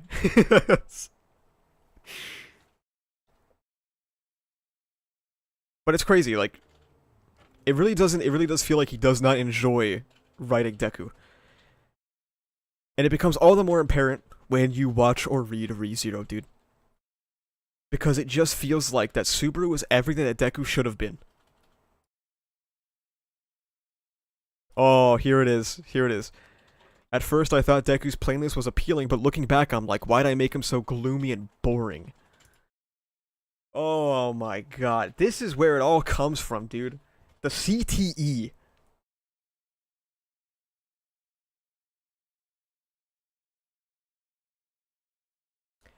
Horikoshi looked at the Deku that we all enjoyed, that we all loved, as a protagonist, and was like, man, this guy fucking sucks.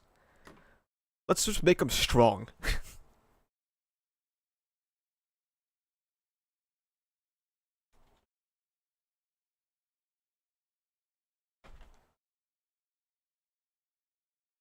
That's crazy, man.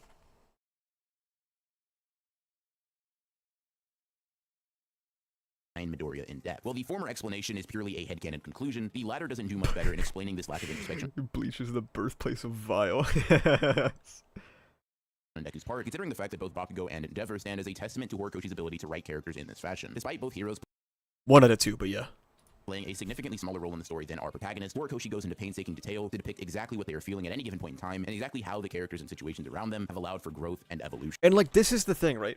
With Endeavor, you almost like, you have to be intentionally not paying attention to know what he is thinking, because he's always talking about it. He's always like, man, I'm a fuck up.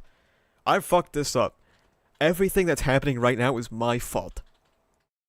And you know, he's truing probably, but with Deku, the protagonist of the series, he's just like, I'm gonna activate smokescreen, and then I'm gonna change its color to white because I forgot that the anime made it purple, and then I'm gonna activate the second's gear shift to make the smoke slow so that it doesn't disperse as quickly, and then I'm gonna charge up Fajin and hit him really hard with my fifth's black whip encrusted fucking muscle, my crusty ass muscles. That's all we get. This isn't entirely non-existent within Izuku's narrative, but it for damn sure isn't enough for someone of his importance to the overall themes and narrative present within the manga. If you don't believe me or think that I'm exaggerating, pause this video and answer this question. How exactly does Deku feel about his relationship with Bakugo after his apology? Oh, pop quiz, guys in chat. Anyone know? Oh, see, it's nicer to see a bigger YouTuber talking about the same shit that I talk about, man. The black whip in his muscles is cool. It is cool. I do agree, yes.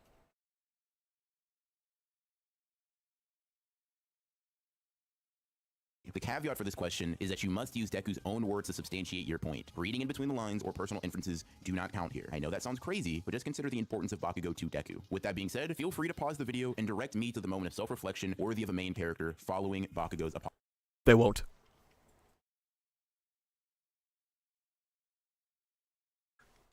Chat, it doesn't exist.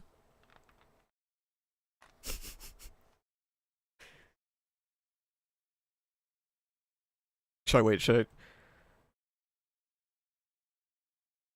That question hurt because I wanted to be able to answer it so bad, but I was left speechless. I know you were, buddy. Don't worry. I'm so glad that you finally admitted that you hurt me all this time, Kachan. Thank you, and I love you. Apology to him. If you're someone who actually paused the video in an attempt to recall a moment like this for Deku and couldn't find one, I apologize for forcing you into the club like this, but it must be done. Because when I realized that the main character of MHA did not get a thorough deep dive into his... I'm gonna talk about ReZero spoilers slightly, okay? I'm not gonna get too deep into it. But to extrapolate on Arc 4 being Villain Hunt but better, Arc 5 is also post-Villain Hunt but better. And again, I'm not going to get too deep into spoilers. The most I will say, because I know my community is filled with anime onlys, especially on the MHA side, is that Arc 5 is very clearly a follow-up to Arc 4, in that the way Subaru approaches Return by Death, his friendships, his bonds, and the way he uses his own life is vastly different from Arc 4. Whereas Deku takes a bath, and he just kind of acts the same, like nothing happened.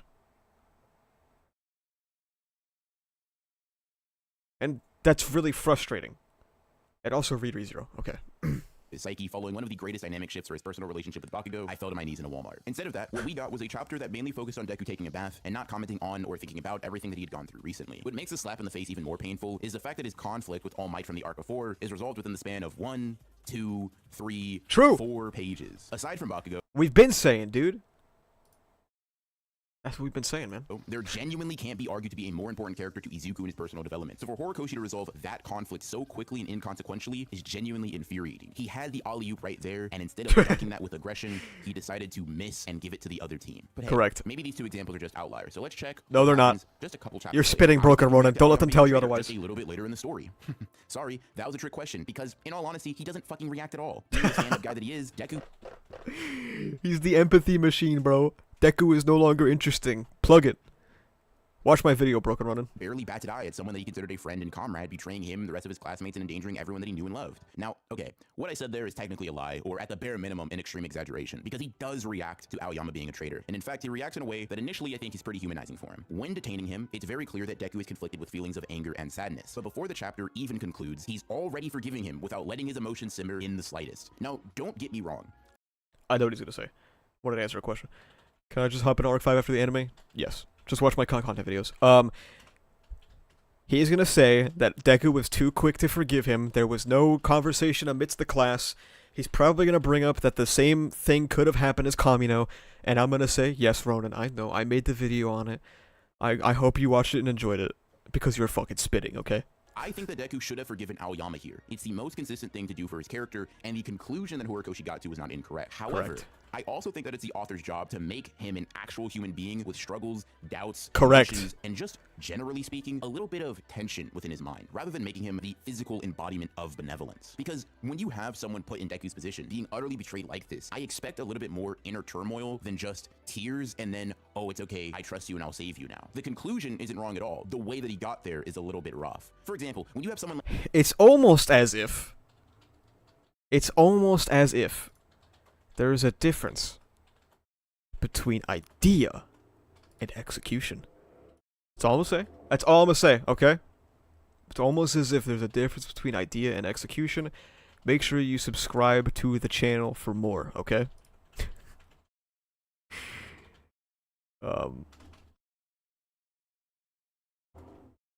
Dude, there's another fucking loud-ass bike.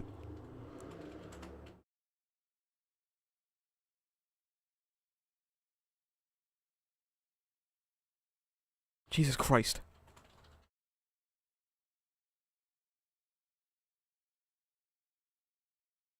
Plug the video? You got it, boss. It's almost as if there's a difference between idea and execution.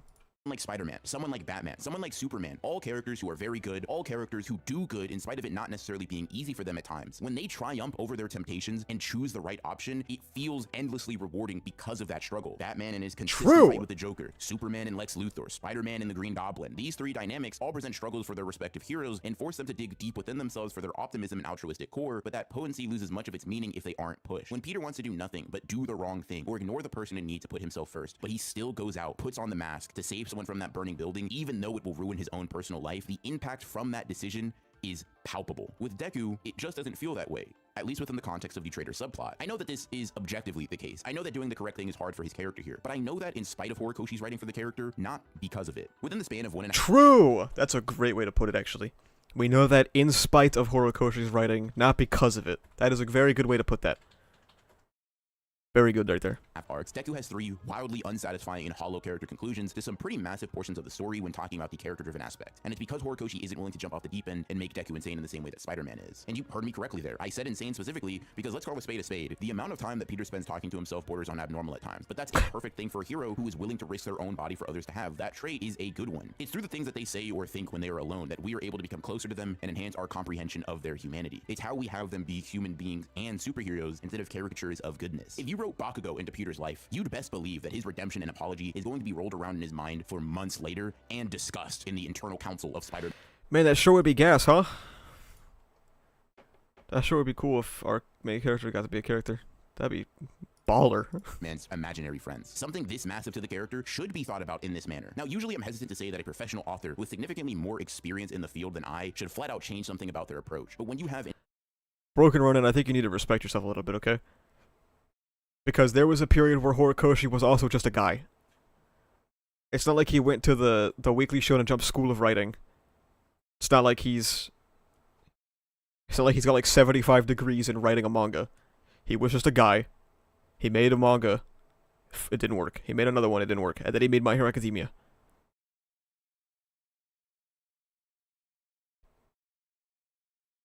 I would say the opinions are, you know, not as far off as you might think.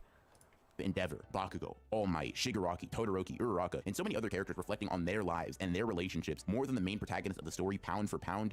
Bubba, you're an idea and your execution slacking. You have a problem, and you have a frustrating one because of how competent Horikoshi is at developing characters when it's not Izuku. With all of the other inspiration that MHA draws from comics, particularly Spider-Man as well, it feels truly weird for him not to do this because it's honestly one of the most iconic traits of Peter, and it's one of the most iconic traits of comic book superheroes, and it's a massive contribution to why their explorations work so well. Implications and subtlety are all well and good for a story and character, and it's entirely necessary to make sure that your themes and messaging aren't ham-fisted, but subtlety only goes so far. As a viewer of the story, and someone who hopes to emotionally resonate and connect with the happenings of the manga, you need to connect us to the characters through explicit discussions or reflections. Otherwise, subtlety isn't a tool to complement the character. Subtlety is all that the character has. Now, maybe you could argue that talking to himself in the way that Peter does all the time doesn't fit Deku's personality all that much, as Peter often diffuses much of his stress and anxiety through comedy or self-deprecation, and this shows up in the way that he talks to himself, other heroes, or whatever villains he happens to be fighting on a Tuesday. And this really isn't a trait that he shares with Deku. And while this is certainly true, it's actually just a canon fact that Deku is very prone to ramble. It's so ingrained into his character that Horikoshi makes light of this trait several times throughout the story.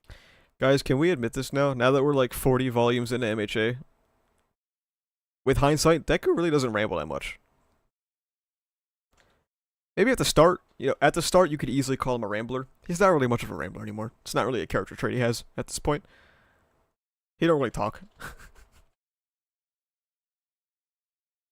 For, you know, a moderate comedic effect, and oftentimes Deku is blabbing to himself, really eliminating any in-story reason for this to not be done with his narrative. Even if Horikoshi didn't write this straight into his protagonist, you have more laid-back or stoic superheroes like Batman and Wolverine who also do this simply because it's a tried and true method of characterization and development within the medium of comic books. On top of that, Deku literally has voices in his head due to the vestiges of One for All. So if Horikoshi didn't want him to self-reflect in isolation for some reason, he could write him going back and forth with the vestiges of his quirk. And by the way, before anyone comments this thinking that they're oh so clever, I know that Deku already does this with the vestiges, but in majority of the time when it actually happens, it's about logistics or quirk usage. It's very rarely about Deku's personal input and feelings about the current situation outside of strategy. That's true. That's very true. Discuss this with them, it is almost unanimously agreed on by the My Hero Academia fanbase that it creates enriching moments for Deku. In fact, this is a constant for the character. The moments where Horikoshi decides that he isn't scared of writing his protagonist actually taking everything in around him are the moments where Deku's narrative grows the most and is at its most intriguing. And it's because of this fact that I want even more of it. Horikoshi even had the perfect environment to deliver all of this to us and more during the Dark Deku arc. Completely isolated, back against a wall. I'm not calling it Dark Deku. I'm sorry, guys. I'm not calling it Dark Deku. Never have. Never will. Okay. Never calling it that. But he's truing. Driven by his desire to save 305 is great, yeah. The street, saving as many people as possible. Does this not sound like the premise for an amazing Batman or Spider-Man comic to y'all? The rain, the stress that this young hero feels from all of the responsibility on his shoulders, the moral quandary of killing or saving one of the world's greatest supervillains. You'd think that this would lead to a ton of angsty superhero-esque ramblings, internal thoughts, and discussion. He could have brought up, he probably didn't think of it, and I don't blame him. Not a lot of people do. He could have brought up that in this very arc, he was with Hawks, the guy who just killed somebody. And while Deku was having an internal struggle between the concept of saving and killing somebody, does he talk to Hawks? No. He talks to Hawks once, and it's about, hey, Deku, this woman, she's gonna kill you. But it just doesn't. You could have Deku's words slur as it becomes clear that he's exhausted and losing it. Clip his sentences short the more and more frustrated that he gets. Each person that he saves revitalizing him. Each villain that he fights draining him that much more. Koei Horikoshi excellently set the table for a Deku mini arc. An arc that could so closely follow in the footsteps of some amazing Spider-Man comic issues. But instead of dining on the food set up on the table, we only got a nibble, a snack, while a feast was dangled right in front of our eyes. Now, is the Dark Deku arc a bad one like many people seem to feel about it? No, yes. I don't think so. Because despite his weak when it comes to Izuku, Horikoshi was able to wring out a decent narrative for a few characters, but therein lies a little bit of the heart of my problem. There are multiple characters who narratively benefit from this arc, but Deku isn't really one of them. Once again, conceptually, he more than should have. All of the necessary pieces are there, but Bakugo and Uraraka are able to steal the show and demonstrate the most personal growth and depth, because even with their limited screen time within this arc, we get a more explicit exploration of their feelings than Deku's. As a pretty big fan of the character, even with his current flaws, and a massive fan of Spider-Man and other Western comic book superheroes, I genuinely wonder how much more I would like My Hero Academia as a whole if Horikoshi's inspiration from comic books extended to his protagonist in this manner. I mean, he already took his spider sense, his webs, and Batman and posed him on a gargoyle. At that point, Horikoshi should have just gone all the way off the deep end and made Deku the world greatest. One of the two, yeah, true. This topic has been weighing heavy on my heart and mind since the conclusion to that damn Dark Deku arc. And since I've decided to really expand my horizons outside of just Jujutsu Kaisen, I thought that now would be as good a time as any to finally make a video out of it. You can tell it's over, guys. Broken Ronin making videos that aren't about JJK. Pack it up, JJK fans. It's fucking over. It is fucking over. If you enjoyed my thoughts and points in this video, subscribe and hit the bell for more like it. I'm always happy to... This was a good video, man. Good for you, Broken Ronin. Almost every single video these guys send me is dog shit, but this was good. I like this one. Thank you. Thank you for sending me this video.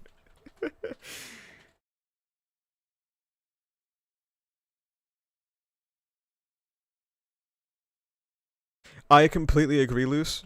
Luce said, I think that's precisely why it isn't a good arc. The focus of the arc is supposed to be Deku, but other characters stole the show again. I completely agree. That is the main reason why I think Villain Hunt is not good. It's because it's supposed to be a Deku arc and it isn't. JJK stocks are down. I'm sorry to say that, Loco. I didn't know you would still be here. I'm sorry. Here's a link to the video. Go like the video.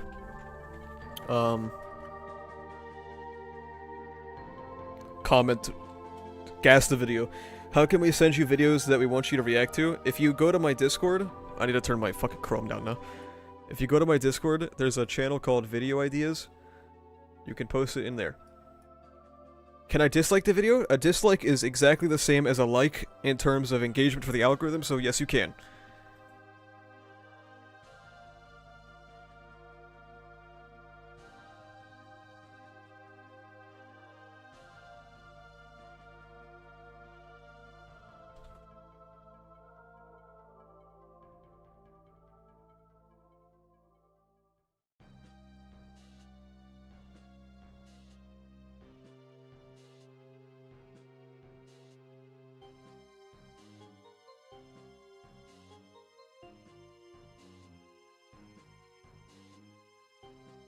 There were a couple of things that he probably could have touched on. However, one, it happens. Sometimes when you're writing videos, you just don't think about it, right? Like, it just goes over your head. You're so deep into a different subject that you just don't even think about it. And also, too, we are terminally online about My Hero Academia, unfortunately, so... Will we ever get a video that's a JJK video? Yes. Sooner than you might think.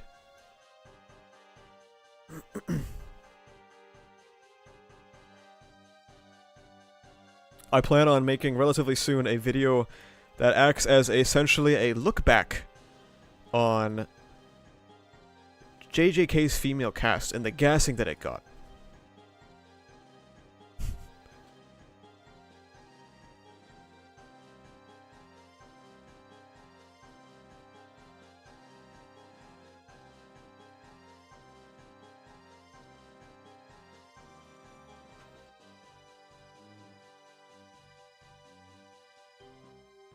JJK has a female cast? Many people are asking this.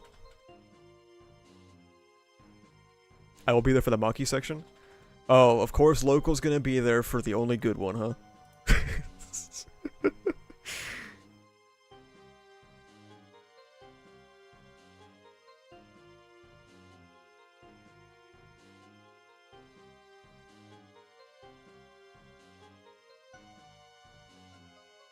Basically, to quickly summarize what the video will be. I hate Maki? You hate Maki? She's okay.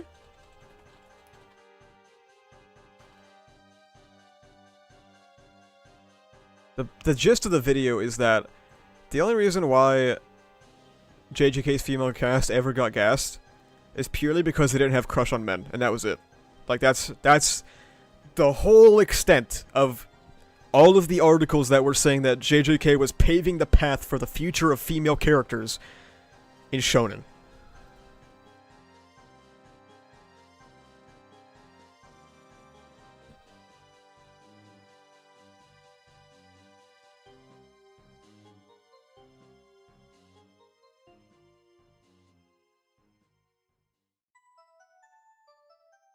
Lady Nagan video? You want me to make a 2-minute long video? That and the standards for female characters in hell? That's also true. I've been thinking about a part of that video being about how female characters are held to a different and almost, I don't want to outright say, a kind of misogynistic standard. You know what I mean? In that it's as if female characters are expected to do less.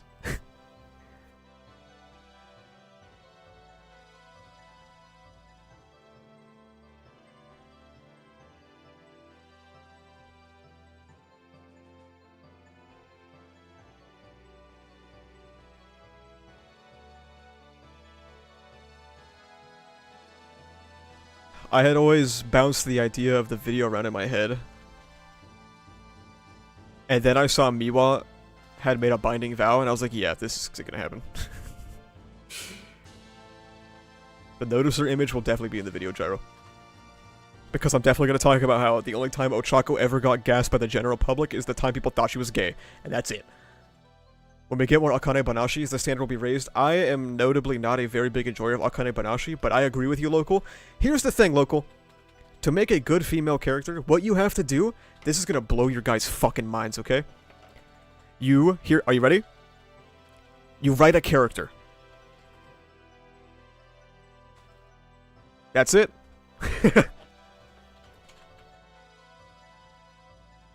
Now, obviously, women, if your story is based in, like, modern-day society or whatever, women are going to have different experiences that you can write about. So there are some things that a female character can possibly touch on that maybe a male character can't. But if you want to write a good female character, you just write a good character. It's as simple as that.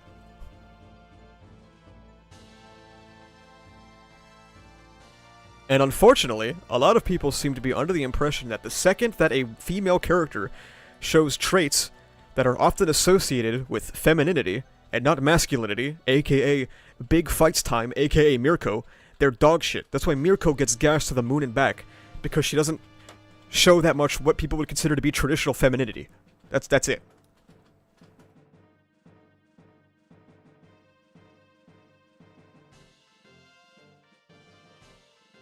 Female Toji. You're right.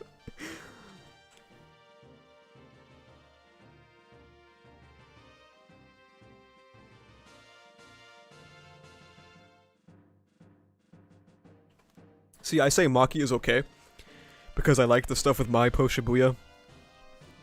I thought it was alright.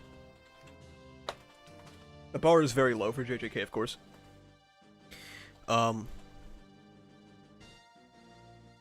But, like, there's no competition.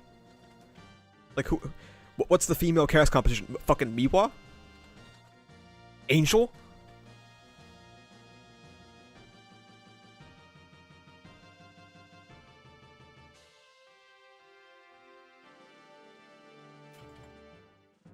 I will say, as a female anime fan, it's frustrating that female characters are usually shit on by predominantly men who just want female characters to be male characters but drawn as women. Yeah. That's what they just want them to do fights time, and that's it. It's purely... A lot of female characters are purely gassed for the male gaze. It's like, hey, go fight now for me, please, so that I can look at you while you fight and be like, damn, you're hot. That's it. Which, of course, there's nothing inherently wrong with, like, having characters for the male or female gaze. I don't think that's inherently an issue. It's just that a lot of these characters are nothing. What are your thoughts on the female cast of CSM? It's great.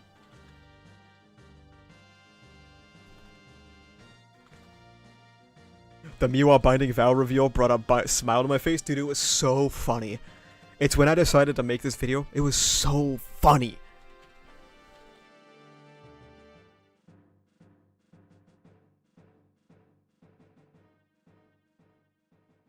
I have a question. What are your thoughts on people writing minority characters even when they're not in that minority? Because as a black female, I think it's fine as long as they know what they're talking about.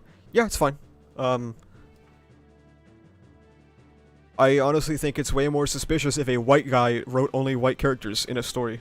You know what I mean? Like, that's a little bit more weird.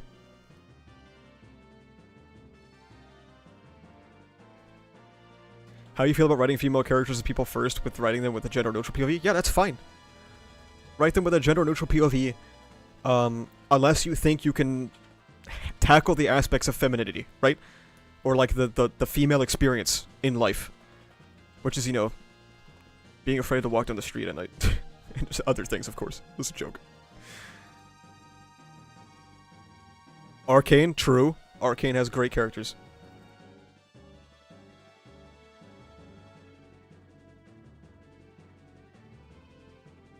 The motherfuckers who also say, if you want good female characters, don't read Shonen. Drive me up the wall, too. See, here's the conversation around Shonen is always like, well, shonen is for boys, that's why the women suck, and that's why they're all sexualized. And it's like, okay, well, here's my question, is why are we printing softcore porn for 10-year-olds? And also, showing that women can do more things than fucking be housewives is probably pretty important in children's media. Considering that's where they probably form a lot of cultural associations.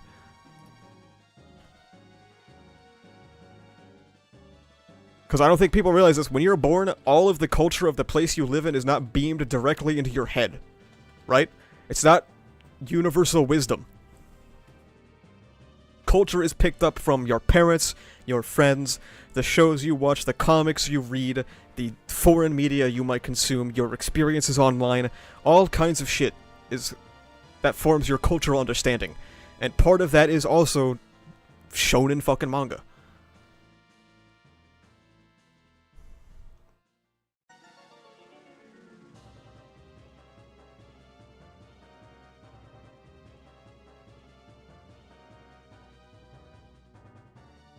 Do you think AOT has good females? I have no opinions on Attack on Titan.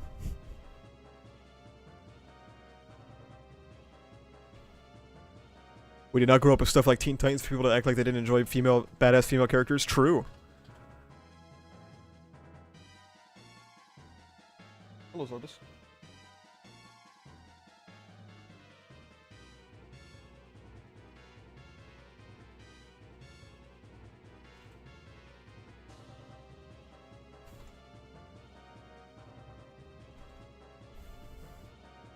What do you think of female characters in Arcane? They're splendid, because they're characters first. You know what I mean? Like, they're just good characters.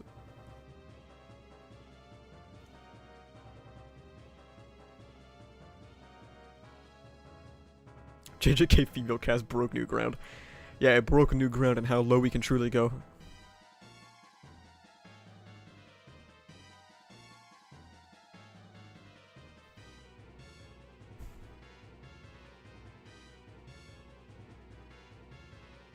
And it's like, a prime example, which I've talked about before, is Ochako, right?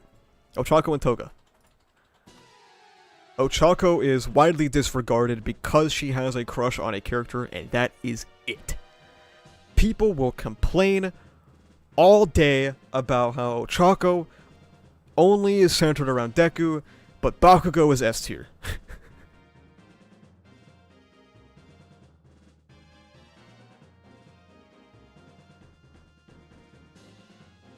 Curious how that works. And Toga is only seen as a sex object, more or less.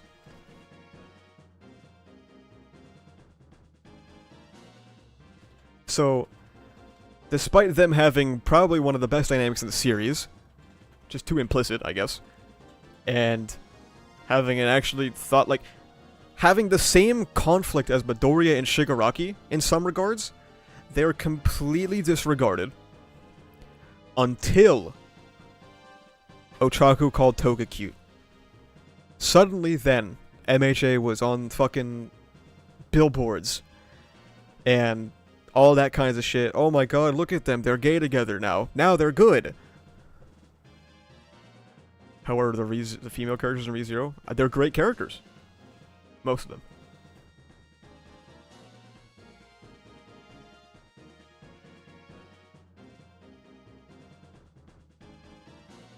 I feel the same way about this. Sometimes authors will be like, oh, I don't write LGBT relationships because I don't know how. The fuck you mean you don't know how? Just a relationship. They're just gay. What do you mean?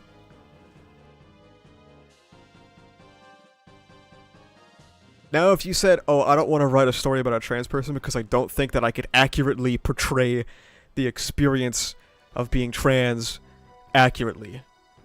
You know what I mean? Then I guess that would make sense. I could understand that. But if you're like, oh, I don't know how to write a gay relationship, they're just gay. Simple as that. Unless you really plan on diving down into the double standards of, like, certain homosexual relationships and stuff like that, you're fine.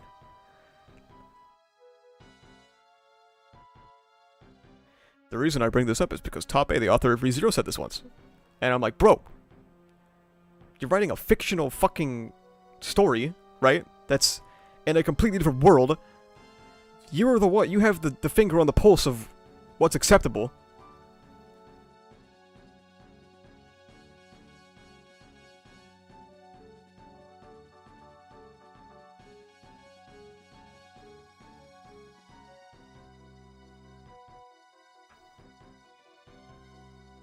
I don't know, man. Maybe because I've been politically active for so long, it just seems so straightforward to me. Like,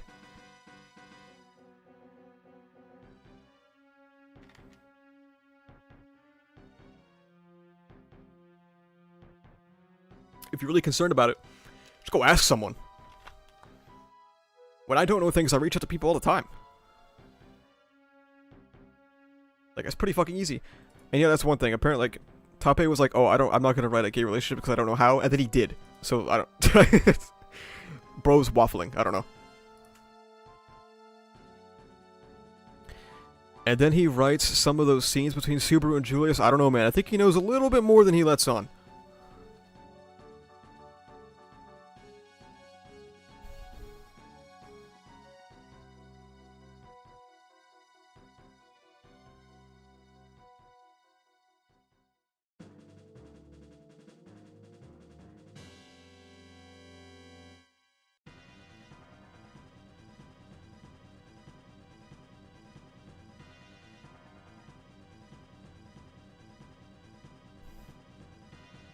It's all Kishimoto's fault. Jay, it's everything. You blame everything on Kishimoto, bro. But Julius in the Subaru scenes proves the Cap King.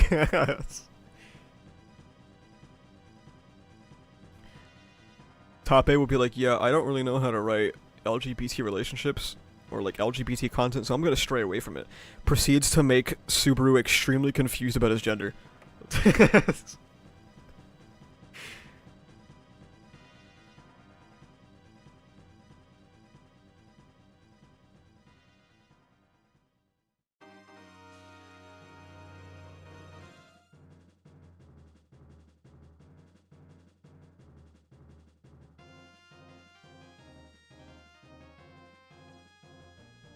I love when authors act like they're talking about different species. That brother wrote Felix. Yeah, I think he knows a little bit more than he's letting on. I don't know what he's waffling about, man.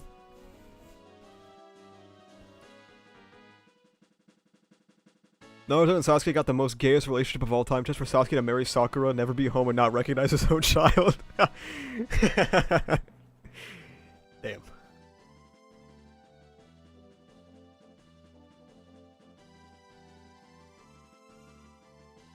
He also wrote Clint. That is a very bad example. Look up Oda's views on women. I've seen how he draws women. I think I can infer the rest. I'm not gonna lie to you guys. When I think about reading One Piece, if ReZero starts in 2025, the first thing my mind goes to are the way the women are drawn, and it's like it's so off-putting.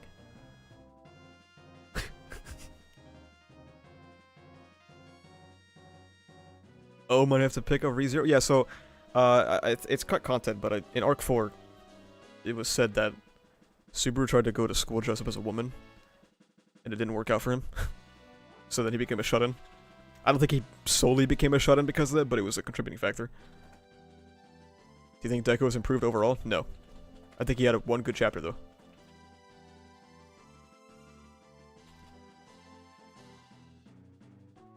You got the easy part also, the girls look decent at the beginning? Oh, okay. What happened later, then?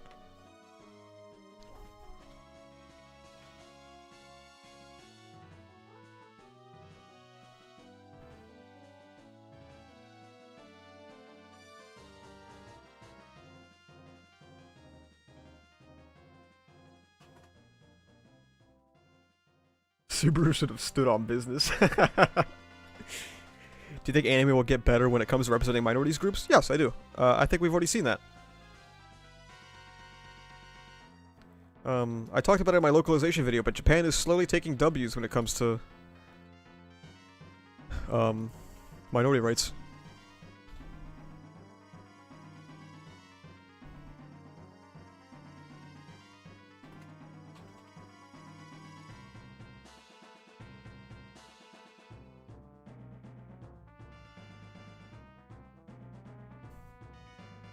Do you still think there's a chance for him to improve? Yeah. It's not over yet. How much? Hard to say. But I definitely don't think it's over.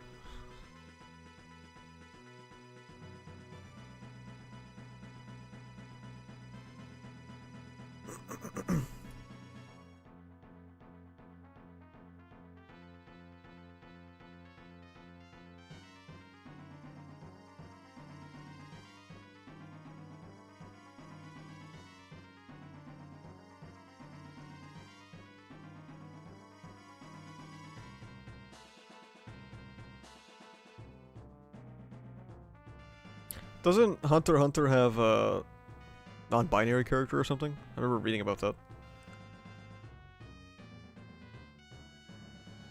There is something like that, I believe.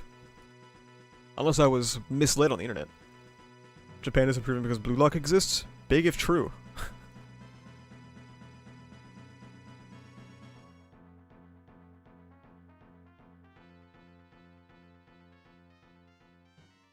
Oh my god, dude. Scroll down in the comments of the Broken Ronin video and look who I find, dude. Manga Man Drew is on the scene no matter what. You say anything about MHA? Here he is. He's here. Like, does he do anything else?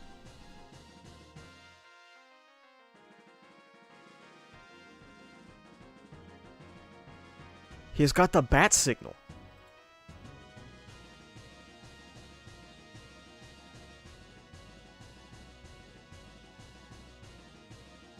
Yeah, Bubba would tweet, and Manga Man Drew didn't follow Bubba, he would be there.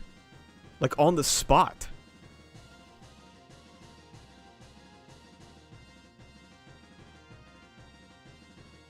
And it's like, well, where'd you come from, man? How'd you get here? Skip cutscene, no, I have banned him. I have tried to, like, not talk to this guy as much as humanly possible, despite how bad he wants to talk to me. He's banned from my Discord. Actually, he hasn't joined my Discord to get banned, but he will be banned from my Discord. I've banned him on YouTube. I've blocked him on Twitter. I've blocked him on Discord. And he still, like, makes videos responding to me and shit. Like, I clearly don't want to talk to this guy. But here he is. I'm sure he'll find a way.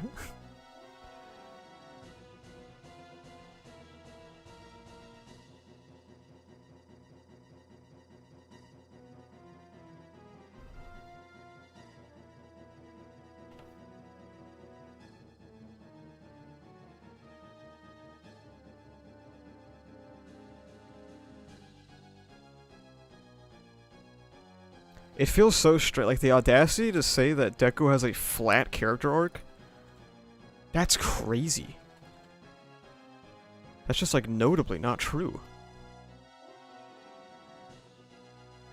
Have you seen Has Been Hotel? No, I've not. I think I've seen like pictures of it. I don't really know what it is.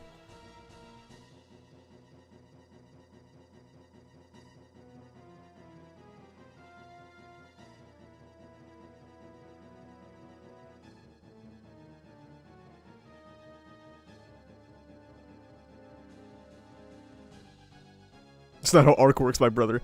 Yeah, it's just called flat character, not flat character arc. He's also just, like, notably not a flat character. He has had development and progression.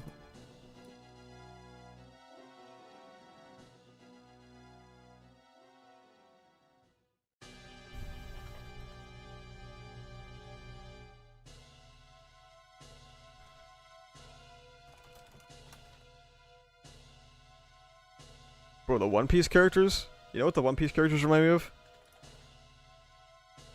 The One Piece characters are like an extreme version of the fucking Dexter's Lab mom. What's her name? Mom. That's her name. One Piece characters are Dexter's mom on fucking steroids, bro.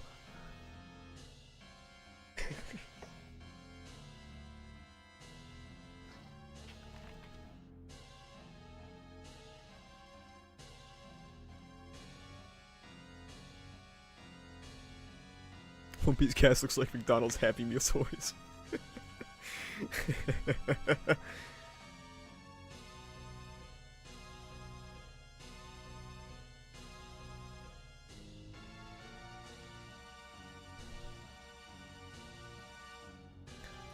The secretary from Powerpuff Girls. Oh, you know what? This is who I was thinking about.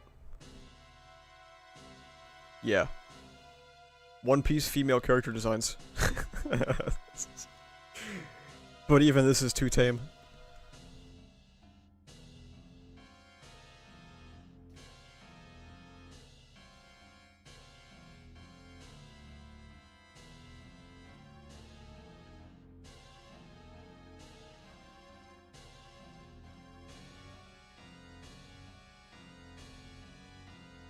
That's still better than Oda, it is, you're right.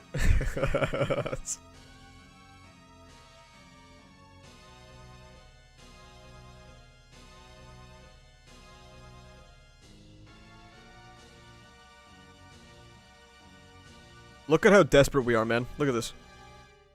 Hopefully the 4th My Hero movie does justice to his character and give him the development and self-reflection to himself that we need for Deku. We're preying on the 4th movie?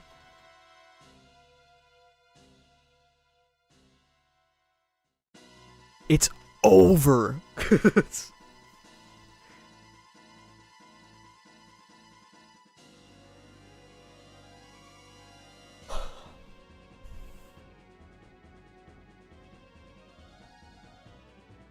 Ochako Nakamura can't believe it.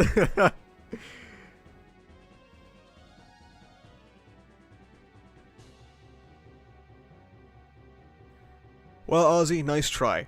He says, now I just want ReZero Season 3 for January 2025. Well, guess what, buddy? If it airs January 2025, I'm dead January 2025, alright?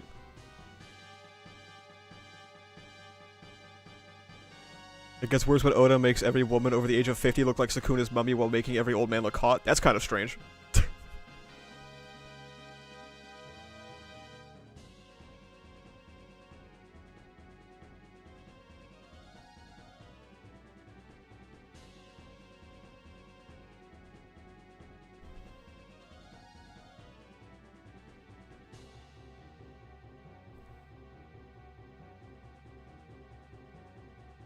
That's dramatic? No, you don't understand. No, it's not.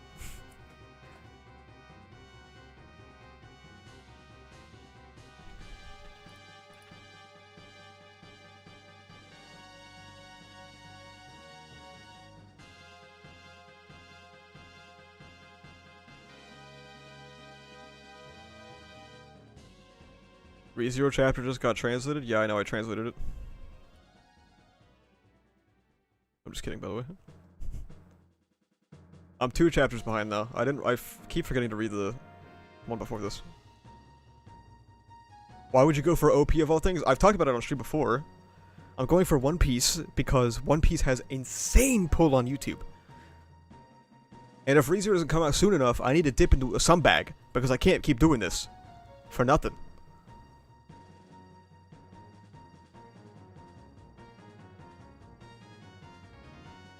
What am I gonna do? Make another ReZero video that gets 3 views?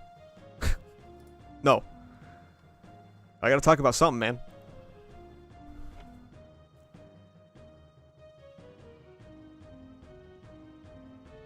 Like Shadow said, I read One Piece for the first time. Do you know how many fucking people are gonna flood to that?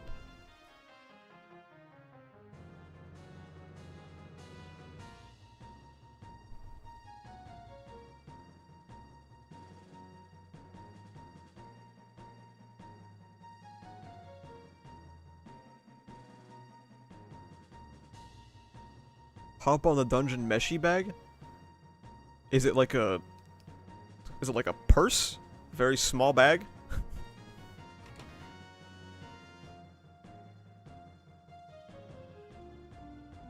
Like, I joke about it a lot, but I don't think you guys know how dire things truly are, okay? If ReZero doesn't come out this year, for me.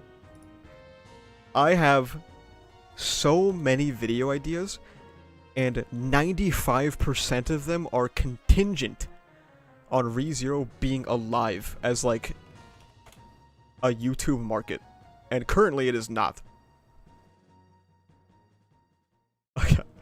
I can't keep doing this, man. Like, it's dire.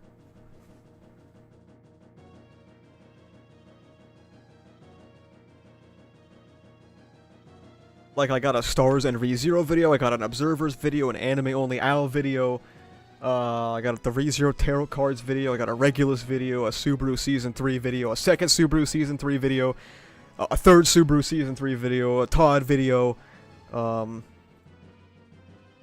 possibly a Garf video, Love in ReZero, ReZero World Building, ReZero Power System, a different ReZero video here, I got a Natsumi video. I can't do any of these. I can't do any of these. You cooked on this week's video? Thank you. As usual, people are very mad about it, but you know. What can you do?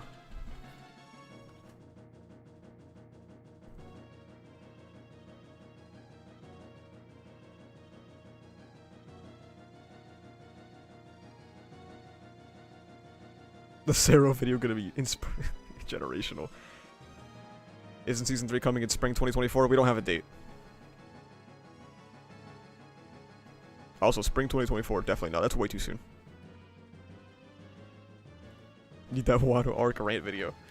Yeah, when if I read One Piece, I'll make videos arc by arc, probably. I know there's some really big fucking arcs, so maybe I'll split them into parts. We'll see. But that's the plan. Go arc by arc as best as possible. Try not to kill myself. And that will be good.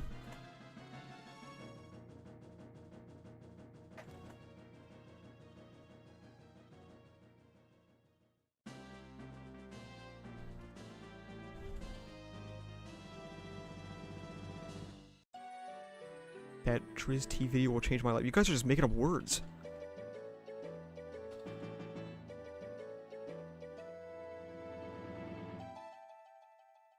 All the anti-tubers are like whose series is going dry has hopped into One Piece. What does this mean? Hey, respect me. ReZero's been dry for like 2 years. It's so hard, man. I made it like 8 or 9 arcs in and had to drop it like 5 times. Guys, if I make my first One Piece video about the first arc and it's like a slander video, I'm finished. I'm getting doxxed. Are you gonna check out the OP live action? I could. I could do all kinds of stuff.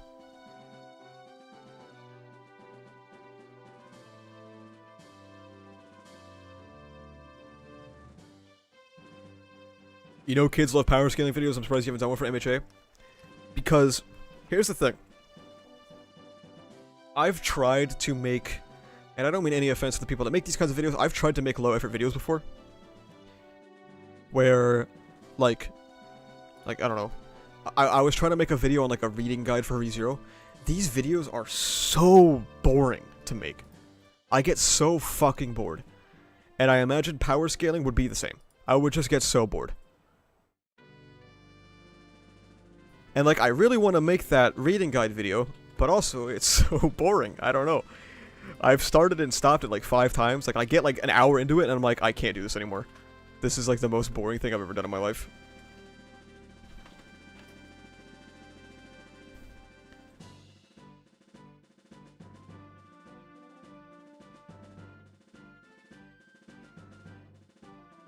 And I respect the people that make those videos. They definitely get the bag, I'll tell you that much. That shit prints money. Good for them. But, no, it's not for me. Is there no good reading guide already out? There's some. There's some reading guides, but I would do it better.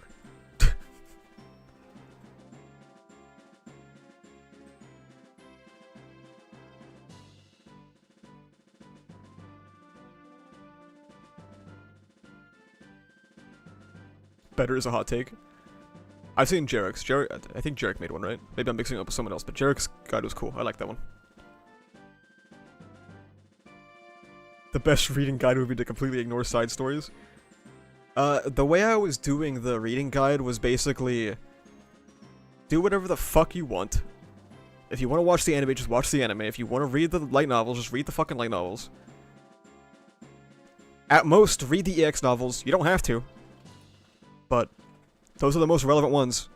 Just do whatever the fuck you want. And that was going to be the video, and I just got bored, so I stopped it.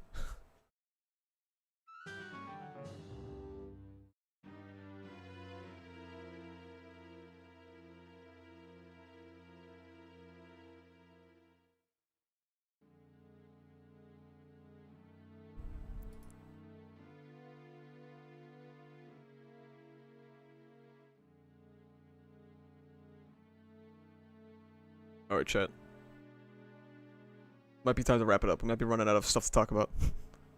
Almost 3 hours in. This is like one of my longest streams ever.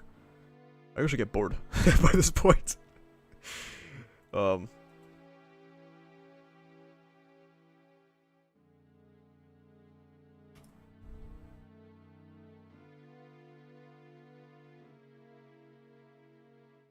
Thanks everyone for coming out.